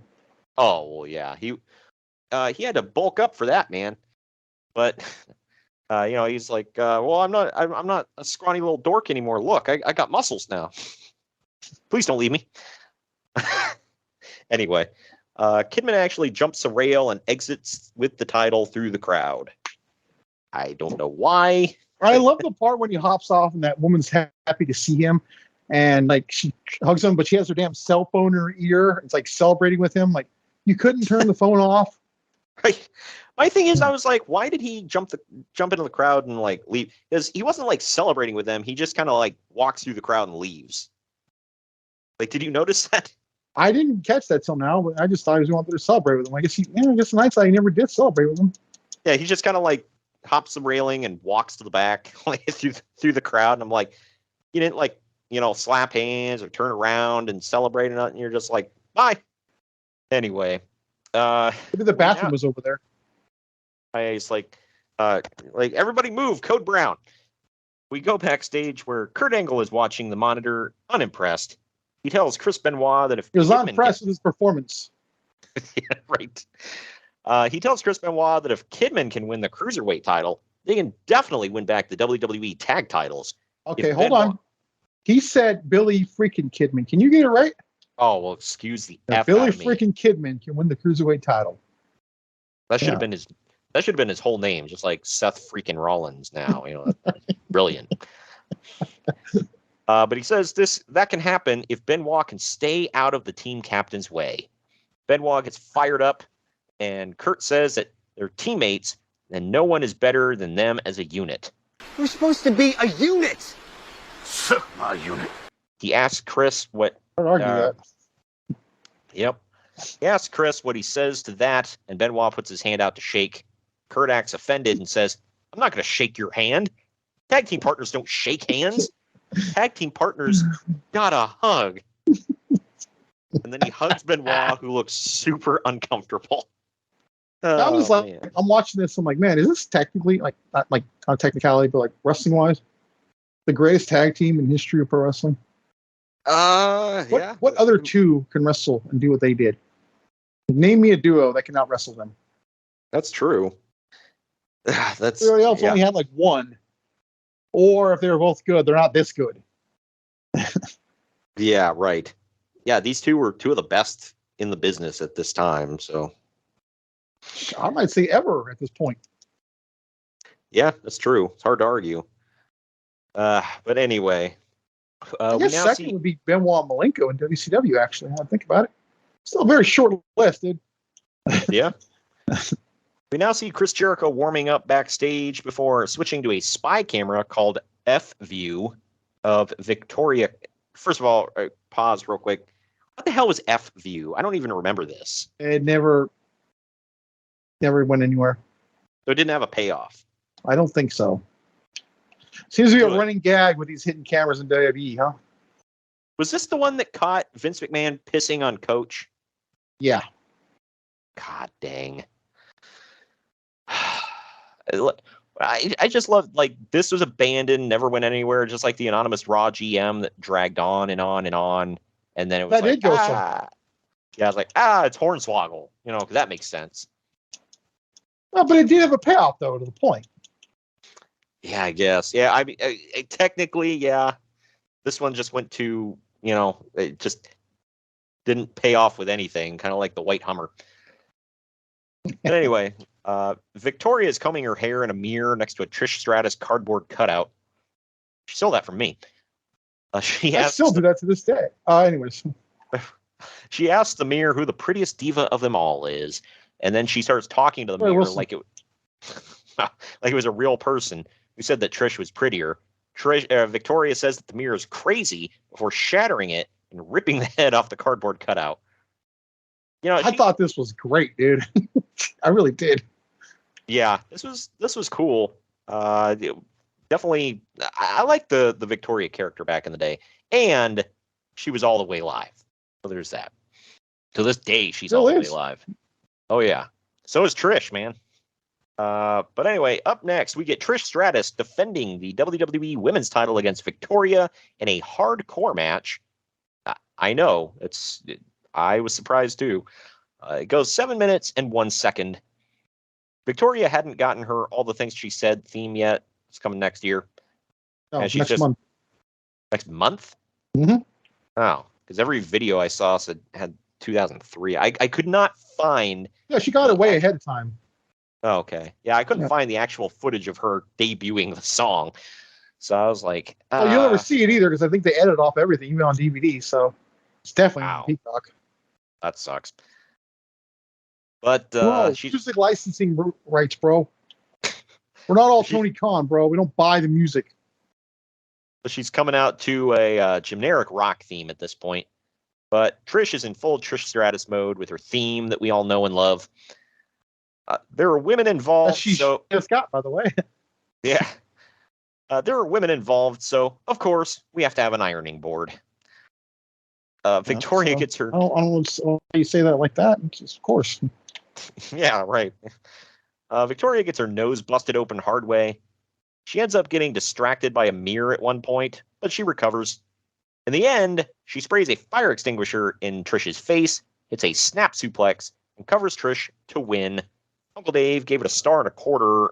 I gave it 2.5 for women's hardcore match this time. I thought it was at least average. What say you? I gave it 3. I thought this match was way ahead of its time, considering where we are now. Yeah, I was surprised. Well, I can't say I was surprised by the quality because both of these women were great. The hardcore match was really cool, even though they threw the ironing board in there. It was still a good match. I thought it was a little weird that they tied weapons to the ring posts. I was like, all right. But the men have to work for it. They got to go and get it from under the ring. See, they made it easier on the women. Yeah. But anyway, we go backstage now to see Booker T. What do you not get about that? Jeez. Yeah, oh, excuse me. We go backstage to see Booker T warming up before switching to Jonathan Coachman interviewing Eric Bischoff in front of a giant WWE blimp with an Xbox logo on it. Where the hell was this used? I don't remember. Yeah, I was looking at it like, when was this a thing? But yeah, I'm like, why is it not flying now? I remember that. What was that one? Stridex pads one they had all the time. I don't remember the Xbox one though. Right. You figured they'd be flying that one on the arena like the Stridex one, but guess not. But Bischoff says that you can expect a lot of surprises tonight in the Elimination Chamber, and once again, he's outdone Stephanie McMahon. A large shadow gets cast over his shoulder, and he turns to see The Big Show. It's the Big Slow. It doesn't work as well with that, but Show says I always call him the Big Slow. I'm sorry. Yeah. I tried to do the Big Show. It doesn't roll off quite as good. But Show says that Bischoff made a big mistake trading him to SmackDown. Well, it's the second time he got rid of Big Show. And he'll prove it tonight when he leaves Madison Square Garden as the new WWE champion. We now go to Brock Lesnar, who has taped ribs. Paul Heyman walks up and Brock asks if he's nervous. Heyman says that he is nervous because he told Brock not to pick a fight with the Big Show when he came to SmackDown. Nothing's been the same since Brock was in Hell in a Cell against The Undertaker, and Brock has a broken rib. He says tonight will be great, though, because they're in Paul's hometown, and he will do everything he can to make sure that his client leaves as WWE champion tonight. A keen ear would have picked up on this. Like, at the time. I didn't pick up on that at the time, but I feel like going into this, I knew for a fact he's going to turn on him. Spoiler. Wow. I mean, at the time, I wouldn't have thought anything about it. Looking back at it, you're like, oh my gosh. Okay, I get it. So he didn't lie. For once. Anyway. You said it, not me. This one is Brock Lesnar defending the WWE title against The Big Show. Brock has Paul Heyman in his corner, and this one only goes 4 minutes and 19 seconds. So I like that they were actually trying to make the Big Show seem like a legitimate threat again during this time. Trying, yeah. Successfully, no. Yeah. Well, for some reason, the Big Show is wearing black jeans during this era. Then he would eventually turn them into, I think they were slacks. Yeah, they were slacks. Well, not on this show. You could definitely tell. Okay, well, they were turning into slacks then. Yeah, which is probably worse. Yeah, I don't get the slacks thing. Like, what? The black jeans I could deal with, but it was just weird. But anyway, the ref takes a big-ass bump out of the ring. Heyman slides a chair into the ring, and the Big Show punches the chair away from the first swing. Lesnar eventually hits him in the head with the second one. Brock hits the F5, and another ref runs out. But on the count of two, Paul Heyman pulls the ref out of the ring and punches him. And that's the punch of a man you can tell has never thrown a punch in his life. Brock realizes that he's been double-crossed and chases Heyman around the ring. They gave it away. Took him a while to figure it out. He's like, wait, what? But he chased him around the ring. Did I hear John Laurinaitis in there? What? Turn on me? What? Oh, your pecs? Yeah. Hey, Brock, you're looking awfully vascular today. Hey, Paul, can I massage your bald spot? Oh, my gosh.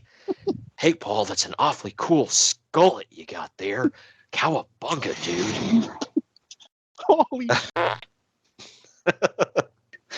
But anyway, he chases Heyman around the ring, and then they slide into the ring, where the Big Show hits him in the ribs with a chair, then blasts him in the back with it, and then hits the showstopper on the chair as the first ref slides in to make the count, giving Big Show the win. So Brock Lesnar went into this match with a torn PCL muscle and a legit broken rib. So he really was hurt. Uncle Dave he would ride that rib tape all the way to WrestleMania. So yeah, right. Uncle Dave and I both gave this dose stars. What say you? I must have missed my notes when I read this. I gave this 1. I said this was terrible. Yeah, it wasn't great. Nothing happened. It served its purpose, I guess. I don't agree. I don't think it did. Well, I think it could have been a lot better. Could have been a lot more dramatic. I mean, it could have been longer. I think they just wanted to get Brock the hell out of there. But I guess if that's the reason, then fine. But I don't know. It was a WWE title match. It was the Garden, and it was this bad. It's hard to make an excuse. Yeah. I don't think this was going to be good ever. Well, I don't think so either, but I think it could have been better. Yeah. Well, we now get footage backstage of Paul Heyman and The Big Show running to a limousine and taking off out of the arena. So, before the next match, we're reminded that not everything in WWE in 2002 was great, as we see Al Wilson and Dawn Marie chilling in the crowd. This was Tori Wilson's legit father, by the way, Al Wilson. And the storyline... spoiler, he's about to die off. I shouldn't say that like that, because I think he's really passed away now. It's not fun. Like in the story, that's stupid. Bro, he's going to have a heart attack from sex and be gone forever, bro. If I do say so myself, though, what a way to go. But yeah, right? The storyline was look, that man on TV at least died a happy man, trust me. Dude, Dawn Marie did the equivalent of the Call of Duty guys saying, I don't like you, so I'm going to bang your mom. Like, she was in a feud with Tori Wilson, so she banged her dad. Yeah. Like, oh my gosh, this was a thing. But thank God. This was real. Yeah. Thank God we go from that to this, though. This next match, it is... it's something. Yeah, it is for the tag team titles. It is a 3-way elimination match for the WWE Tag Titles, which are the SmackDown ones. Because remember, during this time, ladies and gents, there were 2 sets of tag belts. The World Tag Titles were on Raw, and the WWE Tag Titles were on SmackDown. Yep. Which one was bigger? Don't know. WWE or the World? I would say the World, but... Well, I don't know. But the WWE tag titles were the ones that carried like the lineage, whereas the World Tag Titles they were brand new belts. Championships, pal. God dang it, pal! Don't call them belts. But anyway. Those hold up your pants. Good Lord. But anyway, this one is jorts for John Cena. Sorry. Okay. It's Edge and Rey Mysterio defending the tag title. Yes, Edge and Rey Mysterio defending the tag titles against Los Guerreros, which is Eddie and Chavo Guerrero, versus Chris Benoit and Kurt Angle. This one went about 19 and a half minutes. Edge and Rey Mysterio are still wrestling to this day. And Rey Mysterio may look better today than he did in this match. Yeah. It is absolutely insane. Like, we can sit here and say Billy Gunn and Kazarian, they like physically look good. Mysterio still looks good and still goes better than ever before. It is crazy. Yeah. He wrestles at a very high level now. Edge goes pretty hard at times, but he doesn't have like a full schedule. But I was going to say the benefit for him, he's only wrestles like a couple times a year. Mysterio's on SmackDown almost every single week. Freaking nuts, man. But Los Guerreros are still coming out to Eddie's Latino Heat song. They hadn't got they hadn't got Lie, Cheat, and Steal yet. I like how like the videos to build up that like return or whatever, they make them seem like heels, but they come back and they're cheered and everybody loves them. I don't think it worked. I mean, I think they were supposed to be. I think it was messaging this during Raw about Seth Rollins too. Like, clearly he's the heel. But people are not taking it. Like, yeah, whatever. That's our guy. Like they did with them, like they did with Crime Time. I don't know if it's if it's a little on the nose that both were minority tag teams, but either way, they had them in their promos doing like heel stuff. They're beating up people, stealing their money, like ripping people off. But did you notice how both, by the way, it was like all white people that were doing it too? Yeah, I know. and then they debut or return, and they're baby faces. Like, okay, I guess we look up to this behavior now. Whatever. But either way, it was weird. Kurt had to get his pyro in. but there was no stage that came out with. So there was like a little stage in the crowd that they shot the pyro off at. I would have hated to been them fans, dude. That's because JR always commented about made him crap his pants with that stuff going off. But Ray actually easy. Wow. Ray actually pops out of that pyro stage in the crowd, so he had to get his jumping in too. This would normally be the death spot on the card where this match is, but damn it, not tonight. At one point, Chavo cracks Benoit in the back of the head with a tag title and then tosses it to Kurt, making Benoit get mad at Kurt, thinking he did it. Some miscommunication leads to Edge spearing Benoit and pinning him to eliminate their team. Angle and Benoit start beating the crap out of everybody while they argue with each other. This was kind of funny. They fight with each other all the way back up to the backstage area. In the end, Chavo hits Ray in the back with a tag title. Eddie locks Mysterio in the lasso from El Paso and makes Ray tap out to give Los Guerreros the win and the tag titles. Uncle Dave said that this was good, but still disappointing considering the names involved. He gave it 3.5. I gave it 4. I love this match. What say you? I gave it 4. How do you call something disappointing and then give it 3.5? Apparently, he expected it to be a 5-star. It was only 3. Yeah, in his idiot mind, but sure. Yeah. I don't know. I mean, we don't have any V-triggers or super kicks yet, so it's worth noting. Yeah. So what's his barometer for 5 stars? Well, you got to get 5,000 chops in, man. That's, the hashtag fighting spirit. Well, Benoit was in it, so. Yeah, right. We see Kane warming up backstage before the Harvard fight song hits. Harvard fight song is a little oxymoronic what's that? Not oxymoronic. What am I thinking of? Just ironic. Redundant? Yeah, it's just I think it's ironic because I think oxymoronic's spot on. I mean, just because I don't think anybody from Harvard is fighting anyone. They might slap you across the face with a white glove and challenge you to a duel. That's about it. But, I mean, yeah, maybe an academic duel or something. Yeah, right. I challenge you to a debate. Slap. You have defiled my honor, sir. Either way, is Harvard still in Boston or is Britain? What you were doing there? Like that. New England. Okay. So there you go. Oh, excuse the hell out of me. Yeah. But William Bottomtooth III, a.k.a. Chris Nowinski, comes to the ring. I said he'll probably cut a promo about how the Elimination Chamber needs to be canceled because someone may suffer a concussion. If anybody doesn't get that, Google Chris Nowinski now, you'll get it. But that doesn't happen. He says that New Yorkers aren't smart and that the Yankees have bought all their World Series titles. Gasp. Detect no lies. Yeah, well. Allegedly! Anyway. There's no allegedly here. Proof's in the pudding. But anyway, he then says that New York is number 1 in stupidity. I want to see the poll he's using on that one. All right. But anyway, before we get to, we get the Matt Hardy version 1. Wow. We get the Matt Hardy version 1 search engine intro. I always loved that. I loved that. I did too. It was great.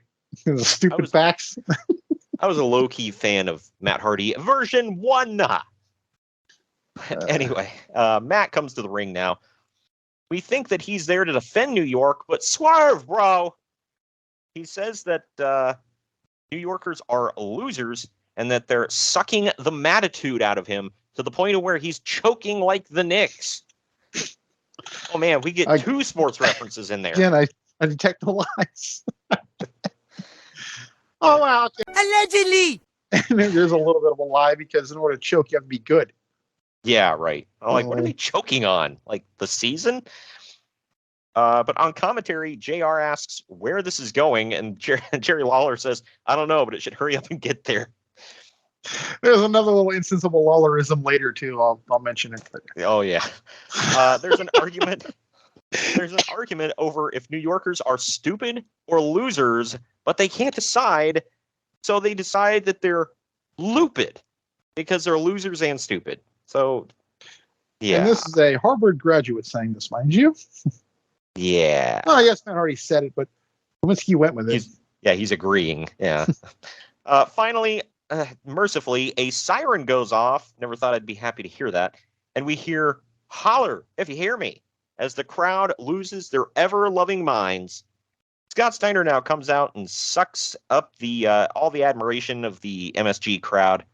Nowinski charges in and gets clotheslined.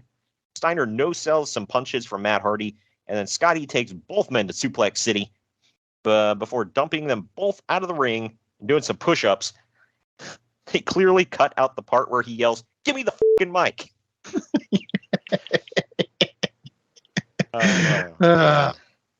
Bruce Pritchard talked about that. He said when he got to the back, he's like, "Hey, we don't do that here. All right, watch your mouth." but the sign that said "Big Papa Boner" was on there. I missed that. What the hell? I didn't blur that out. It was front and center, dude. That's awesome. But after that, he says, quote, "This goes out to all my freaks in New York City. Holler if you hear me." They needed this. Yeah, we know they got some freaks there. We know that. So I've been there. Yeah, definitely. I think they needed this because, my God, this segment was brutal. Uncle Dave said that he can't fathom why this wasn't advertised. They announced on TV weeks ago that he was coming to WWE, but never once hyped up the fact that he would be debuting at Survivor Series, which seems like the kind of things that might have added to the buy rate if they wanted to do it. I highly doubt that. Yeah, tune in to see Scott Steiner come out. If he said if they wanted to do a surprise, why not announce a signing on TV? They did. The whole thing was, where was he going to sign? Well, I guess he wanted the debut on TV. Yeah, what he wants. I want to rack all that thing off his base. I can't get what I want, so... What the hell? You can't go back in time and piss on him. Oh, here you go. Trust me, I'm kicking myself every day on that one. Well, what was the Lawler thing you said from later on? Oh, it's coming. It's coming. You'll get to it. Okay. This might be it. While the Elimination Chamber lowers, we get an update from RNN, the Randy News Network. He says he's on the road to recovery and came to Survivor Series, but no further damage was done to his shoulder on the flight, thanks to that sexy flight attendant, Sherry, who hooked him up with an extra pillow. In the middle of all this, if you listen closely, I don't know if it was supposed to be a dead mic or what, but Lawler clearly says, "Do we really give a damn?" Yeah, I remember that. I'm torn. It's like, were we supposed to hear that?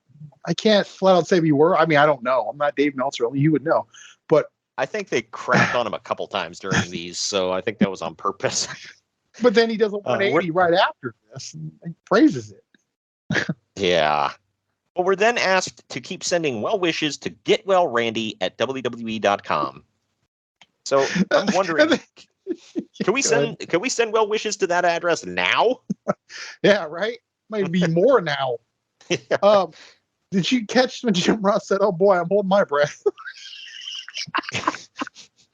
That got me so hard, dude. Oh, man, I like how he would. I liked how he would always come in. He'd be like, "My shoulder is at 84.5% today." Keep in mind, he is not, and I don't know if you'll know this, but some sports fans might. He was not mimicking Terrell Owens from 2005 when they were playing the Patriots in the Super Bowl. That was obviously after. So if he said that, Terrell Owens ripped him off. That's nuts. But if no one has seen the play-up package for the Elimination Chamber to Saliva's Always, they need to go out of their way to see this thing. 2002 brought us some damn good play-up packages, but this is definitely up there. This one probably takes the cake. Well, this one I would put up there with the Triple H Shawn Michaels one from SummerSlam 02. Now in the archives, by the way. Oh, yeah. Okay. That's true. But this song was better. Oh, well, yeah. That one, yeah, the other one, I don't even know if that was a legit band that did anything or if it was just for WWE. But it was a friend of Jim Johnson's, I believe. Yeah, okay. Yeah, that makes sense. But either way, we now see Jonathan Coachman backstage standing by with Triple H and Ric Flair. Because hell yeah. Triple H says that he was given the world title because he's the best. In the past 3 months, he's beaten the best in the business. Then tonight, after facing 5 of the greatest wrestlers on the planet, he's walking out of Madison Square Garden still the World Heavyweight Champion because he is that damn good. He finishes by saying that he's got a first-class ticket to hell, and he wants to know who's coming with him. Now, if you compare this to our bonus show in October, where he was cutting promos, it's night and day. Yeah, right. Within 2 years, he's like very comfortable in the game gimmick, and he's cutting good promos. Game. He is the effing game. What are you talking? Gimmick. He is the effing game. What are you talking about? Yeah, there you go. Eric Bischoff can't help himself but to come out and soak in Madison Square Garden.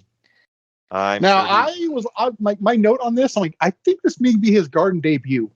So you got to give him some slack on that because I don't think he ever thought he'd walk in that building, other than like a Knicks or Rangers game or something. Or if they shut down, he wanted to shut down the WWF back in the day. He wanted to. It's never going to happen, obviously, but so I'm sure he wanted to dance in that arena sometime, be like, WCW's here. Never happened. Either way, he walks out to the Elimination Chamber and describes it to everyone, banging a pipe on all the chains and the steel. He then runs down the rules of how the match works, which we all know by now. This added some gravitas to the match, I think, which I loved it. Break out the thesaurus. Hold on here. The Elimination Chamber itself cost a legit $500,000 to build, which is nearly the same amount that WWE spends on its entire developmental program per year. So, yeah, a big-ass cage. But, hey, it's worth it. But moving on here. I think Vince McMahon could afford it. I don't know. I could be wrong. I don't know. Hey, Greg, he's only in the top 20 richest people on earth, okay? The man's got to eat. Before we building cages out of chain and stuff for grown-ass men to play in. How dare you? But anyway. Before you go, by the way, this is back in when the Elimination Chamber didn't have padding on the outside of it, by the way. Just worth noting. And the wrestlers all say that this thing sucked. Yeah. So, yeah. I believe it. We're going to take our next break. When we come back, we're diving into the main event. The reason we're all here, the Elimination Chamber, right after this. Follow the Main Event Marks at facebook.com/Main Event Marks Pod, on Twitter at Main Event _Marks, and on Instagram at Main Event _Marks and at Main Event Collector. What's up, everybody? I am the hardest part of the ring, the host of the Apron Bump podcast. Ugh, another wrestling podcast. How many times can I listen to fans tell me who needs a push, who doesn't need a push, who brings Vince's coffee these days? Enough! The Apron Bump is about the journey. It's about nostalgia. It's about discovering new forms of wrestling to really tickle your pickle as a wrestling fan. The podcast brings you reviews of wrestling events all over the world, whether it's WWF, WWE, WCW, ECW. We even cover the golden eras of Ring of Honor, Progress, TNA, and more promotions in the future as well. New episodes every Wednesday. Bump Day, yeah? Go to apronbump.com or go to your favorite podcast platform or YouTube and subscribe today for the most diverse, fan-friendly wrestling podcast in the world. I'm Hard.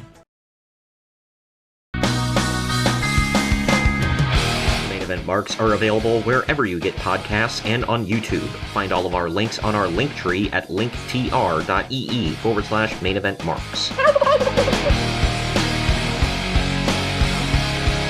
And we're back. We're back. It is the Elimination Chamber match for the World's Heavyweight Title. Triple H has Ric Flair in his corner. He's defending against Chris Jericho, Booker T, Kane, Shawn Michaels, and Rob Van Dam. A legit all Hall of Fame cast, I might add. I know, right? I think the only one not in the Hall of Fame right now is Kane. He went in last year, I believe. But did he? I forget. Was it last year or the year before? He's in, though. Okay. Oh, so never mind. Chris Jericho is not in yet. Will be when he's, done playing cosplay wrestling. Yeah, when he's done being the wizard. You're a wizard, Harry. Also, it's worth noting Booker T and Shawn Michaels both have 2 rings. So, yeah, right. I'm sure Triple H will get a second ring down the line too, but because he has to go in on his own. And right I would now imagine. he's only in his DX. Yeah. But anyway, this goes for about 39.5 minutes. Kane and Chris Jericho's pyro goes off inside the chamber. I thought was really cool. Yeah, it was cool. I was like, hot damn. Because I forgot about it. I'm like, wow, I didn't see that coming. It's pretty cool that Saliva from The World is playing Chris Jericho to the ring to King of My World. That was a pretty sweet entrance. The only thing we'll never hear it again after this. Yeah. The only thing that I thought was kind of awkward was like, I feel like he should have taken his time a little bit more, like walking around the ring and stuff like that. No, like he walks out, he gets in his pod, and then he's just like standing there while they're playing. Like, all right. But anyway, Triple H. For all its allure, by the way, the Garden is not that big of a arena. No. I've been in it multiple times. It's not that big. Like Wow. people make it out to some like grand spectacle that holds like 50,000 people. 17 at most, I believe. Yeah, I think they might be able to squeeze in 20 with a crowbar, but I don't know. But the one thing I noticed about this, Triple H is literally the only dude in this match that didn't have pyro. Did you notice that? No, we have water spit, which is close enough. Yeah, right. I did not notice that. Of course, the New York crowd lost their damn minds for RVD. I wonder if this was his Garden debut. I don't know. Let's see, this 2002. I'm sure he was in the Garden when the whole invasion was going on. Yeah, probably. I know the invasion technically started in the Garden, but I don't think he was there. So yeah. Well, RVD starts with Triple H, and Trips gets busted open. RVD climbs onto Chris Jericho's pod, and Jericho pulls RVD's leg into it. He and Triple H are both trying to gang up on RVD, but they both get kicked in the face. In the face. Jericho comes in next. Booker T in after that. RVD drops Triple H and goes up to the top of the pod for a 5-star frog splash and ends up coming down with his knee in Triple H's throat, hurting him pretty damn badly. I remember watching this and didn't think anything of it until the next night. Yeah, I did. I mean, knowing what we know now, it's kind of obvious. But like looking at it then, you think he's just selling. As he like rolls over, grabs his throat, and starts like kicking his feet wildly, like he's in a. Yeah, but then you think, why the hell would he grab his throat for a splash? Right. I think RVD was able to, because like he holds that knee afterwards, like he hurt it.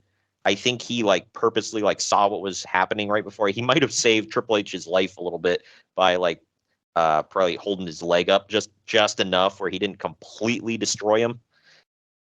Because I mean, he was bad enough, but I don't think he required surgery or anything, luckily. I just thought he was not wrestling for like 3 weeks. Yeah. Dude, that had to freaking suck. Oh, he just came back, by the way, 11 or 10 months prior from his quad injury. Yeah, keep in mind, within a year, he's going to tear his groin. Like, my God, dude. Yeah, he got his ass whooped during this time. But Booker T drops Rob Van Dam with a missile drop kick and pins him to eliminate RVD. Triple H gets a I was pissed because going into it, that was my pick to win this. Yeah. Triple H gets a rope break on a pin attempt. Why is that a thing since they can't be disqualified? I don't think anybody else used the rope break. But whatever. The next entrant is Kane, who comes in like house on fire. Pun intended. Kane ends up ramming Chris Jericho through the glass of one of the pods. That busts Jericho open. It's bulletproof glass. You know, you got to mention that because they only tell you 76 times in this match that's bulletproof. Yeah, right. Assuming that the audience at home has never seen bulletproof glass and all that, because that like he freaking tossed his ass into it and it just like snapped in half. It's like, oh yeah, that could stop bullets. I'm not Mr. Physics here, but if he can't stop a human body, how the hell is he gonna stop a bullet? Right. Anyway, Booker T gets a low blow from Jericho later on, a chokeslam from Kane, and then a lion salt from Jericho to get eliminated. The crowd is chanting HBK, HBK before Shawn Michaels even gets into the match. And then he conveniently comes in last. Right. He comes in and starts whooping ass right away. By the way, just an aside, I am so glad they changed the sound effect for when people come into the chamber. Because this first one, it was like, bling, like freaking Mario or some crap. I'm like, what the hell? I didn't catch that. Yeah, you gotta go. It's a weird sound effect, but either way. Kane gets sweet chin music, a pedigree, and then a lion salt to get pinned. At least they made him look strong here. Jericho and Triple H team up on HBK and bust him open. After a while, Chris Jericho has Triple H in the walls of Jericho, but Shawn Michaels hits him with a sweet chin music and pins him to eliminate him. Triple H blocks a pedigree attempt from HBK, you heard that right, and then catapults him face first into the glass of a pod, breaking that one as well. Shawn Michaels, exactly, another cruiserweight. Maybe even less than. Right. Shawn Michaels ends up jumping off the pod with an elbow drop onto Triple H. Right before he hits, someone in the crowd blows a damn air horn. Yeah. Even in the replay, like he's coming down here. They were doing it all night, actually, if you go back and see it. Oh, I didn't catch it. But Triple H not obnoxiously, like Royal Rumble 92 with that guy with the ticker thing. Oh my God. Yeah. You can hear it. You can notice it, though. Triple H blocks a sweet chin music and hits a pedigree, but falls over and he can't cover him right away. This allows Michaels to kick out at 2. Shawn blocks another pedigree attempt, hits sweet chin music, and wins the World Heavyweight title as the crowd tosses the babies in the air. Uncle Dave gave this 4 1/4. I gave it 4 stars. What say you? I gave it 5. I still think this is the best Elimination Chamber ever. It was really damn good. It's hard to argue that it's the best one ever. It's yeah. I'm gonna have to really think about this, but is this the first time Shawn Michaels leaves the Garden with a title? A world title? I don't know. I'd have to look up, see what. Because he lost to Sid.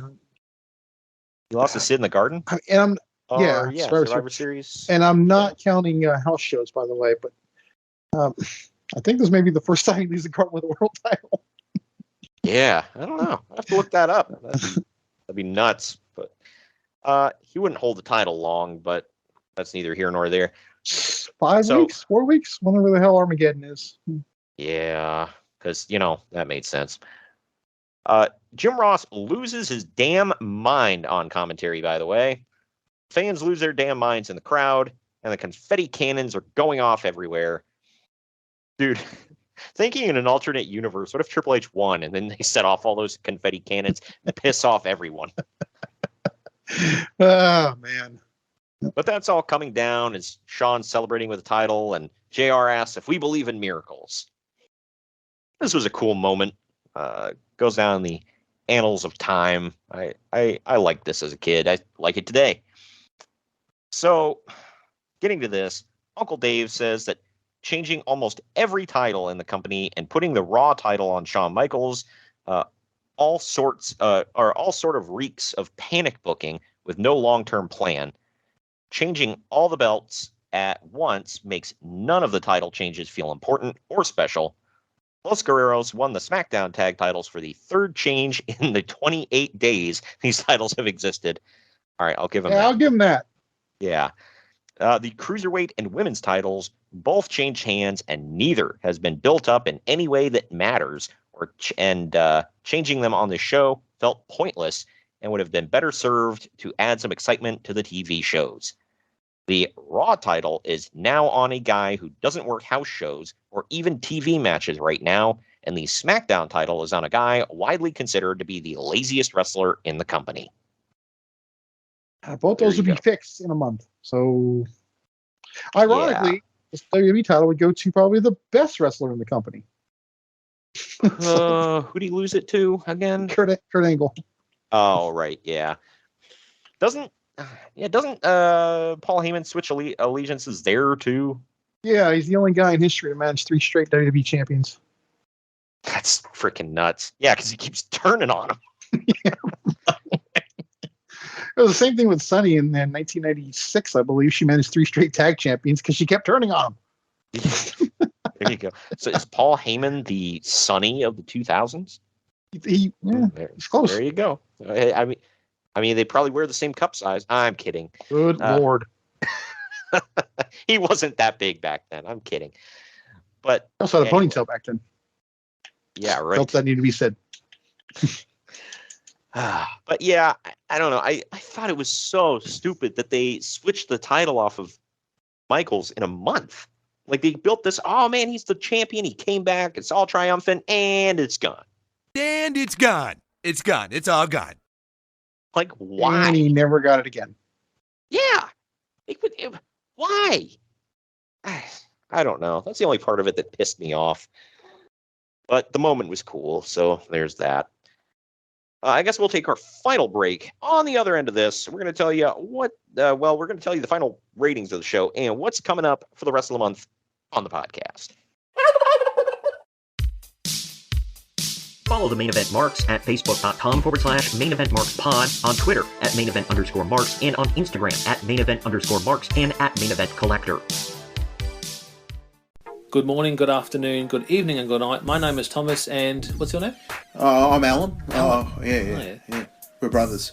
That's right. Yeah. Same mother and father. Your room was... we shared the room. Shared a room? We shared the room. Thought I knew your face. Yeah, we go way back, mate. Yeah. We should do a podcast then. We have. We do a podcast? We do a podcast. What's it called? The Broadcast. Yeah, that was planned. Yeah. Well, what do we do?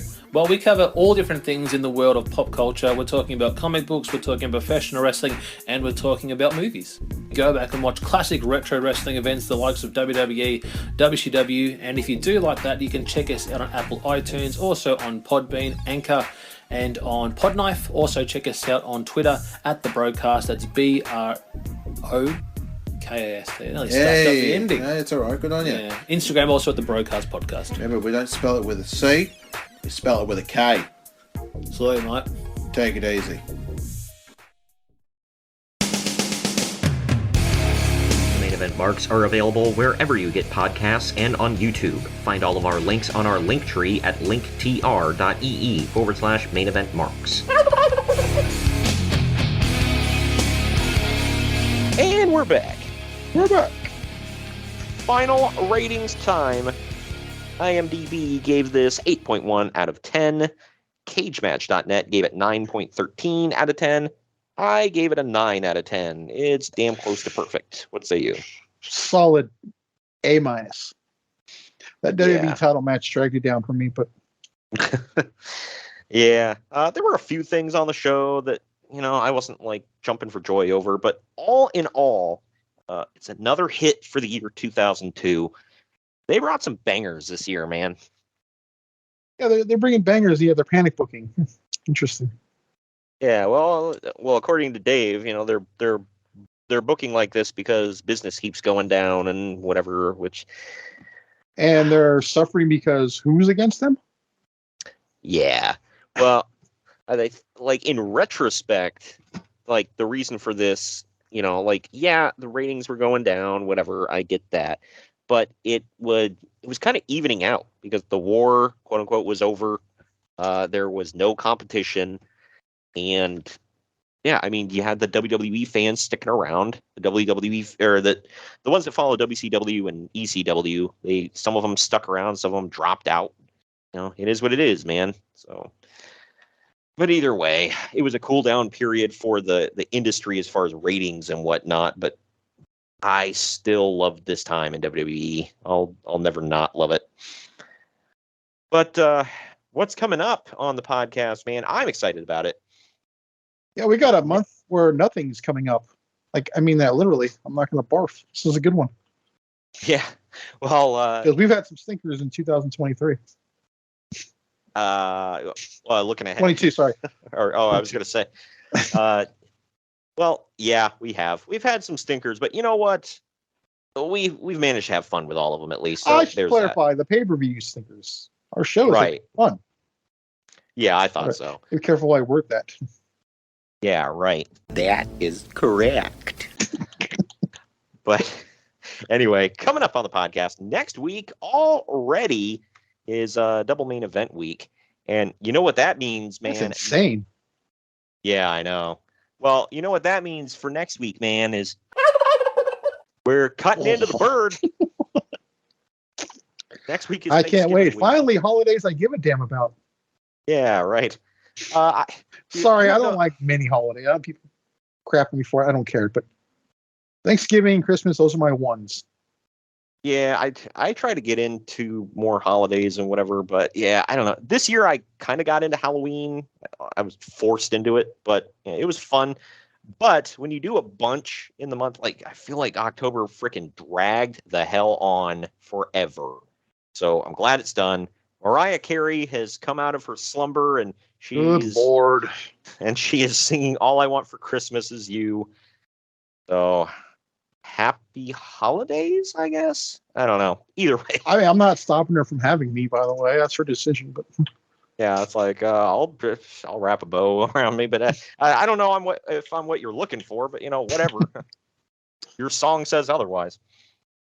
But next week for Thanksgiving and Black Friday, we're bringing you first NWA Starrcade 1983, A Flair for the Gold. This one was the very first ever Starrcade. Jim Crockett actually beat Vince McMahon to closed circuit. Before this, wrestling hadn't been on closed circuit.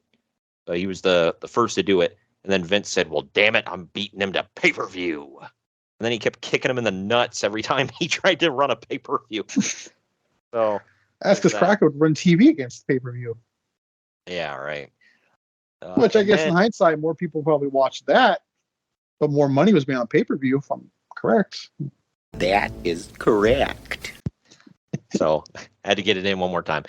But that is coming up on November 23rd on actual that's the day before Thanksgiving. On Black Friday, we're dropping our bonus show. It's NWA Clash of the Champions 9 New York Knockout. Flair I'll fall on this grenade because I believe this was me, right? Was this the one I picked? Yeah. I'm proud of this one. Okay. Well, I'm looking forward to watching it. It is from 1989.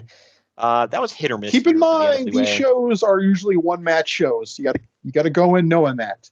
Sometimes you get other ones too, but it's like Saturday's main event. You're not gonna go in expecting a 5-star show. But hey, Starrcade 83 was basically built around 3 matches. I guess you could say a few more, but really it was built around 3 matches. And they were boom, boom, boom all at the end, and they took up like the last half of the show.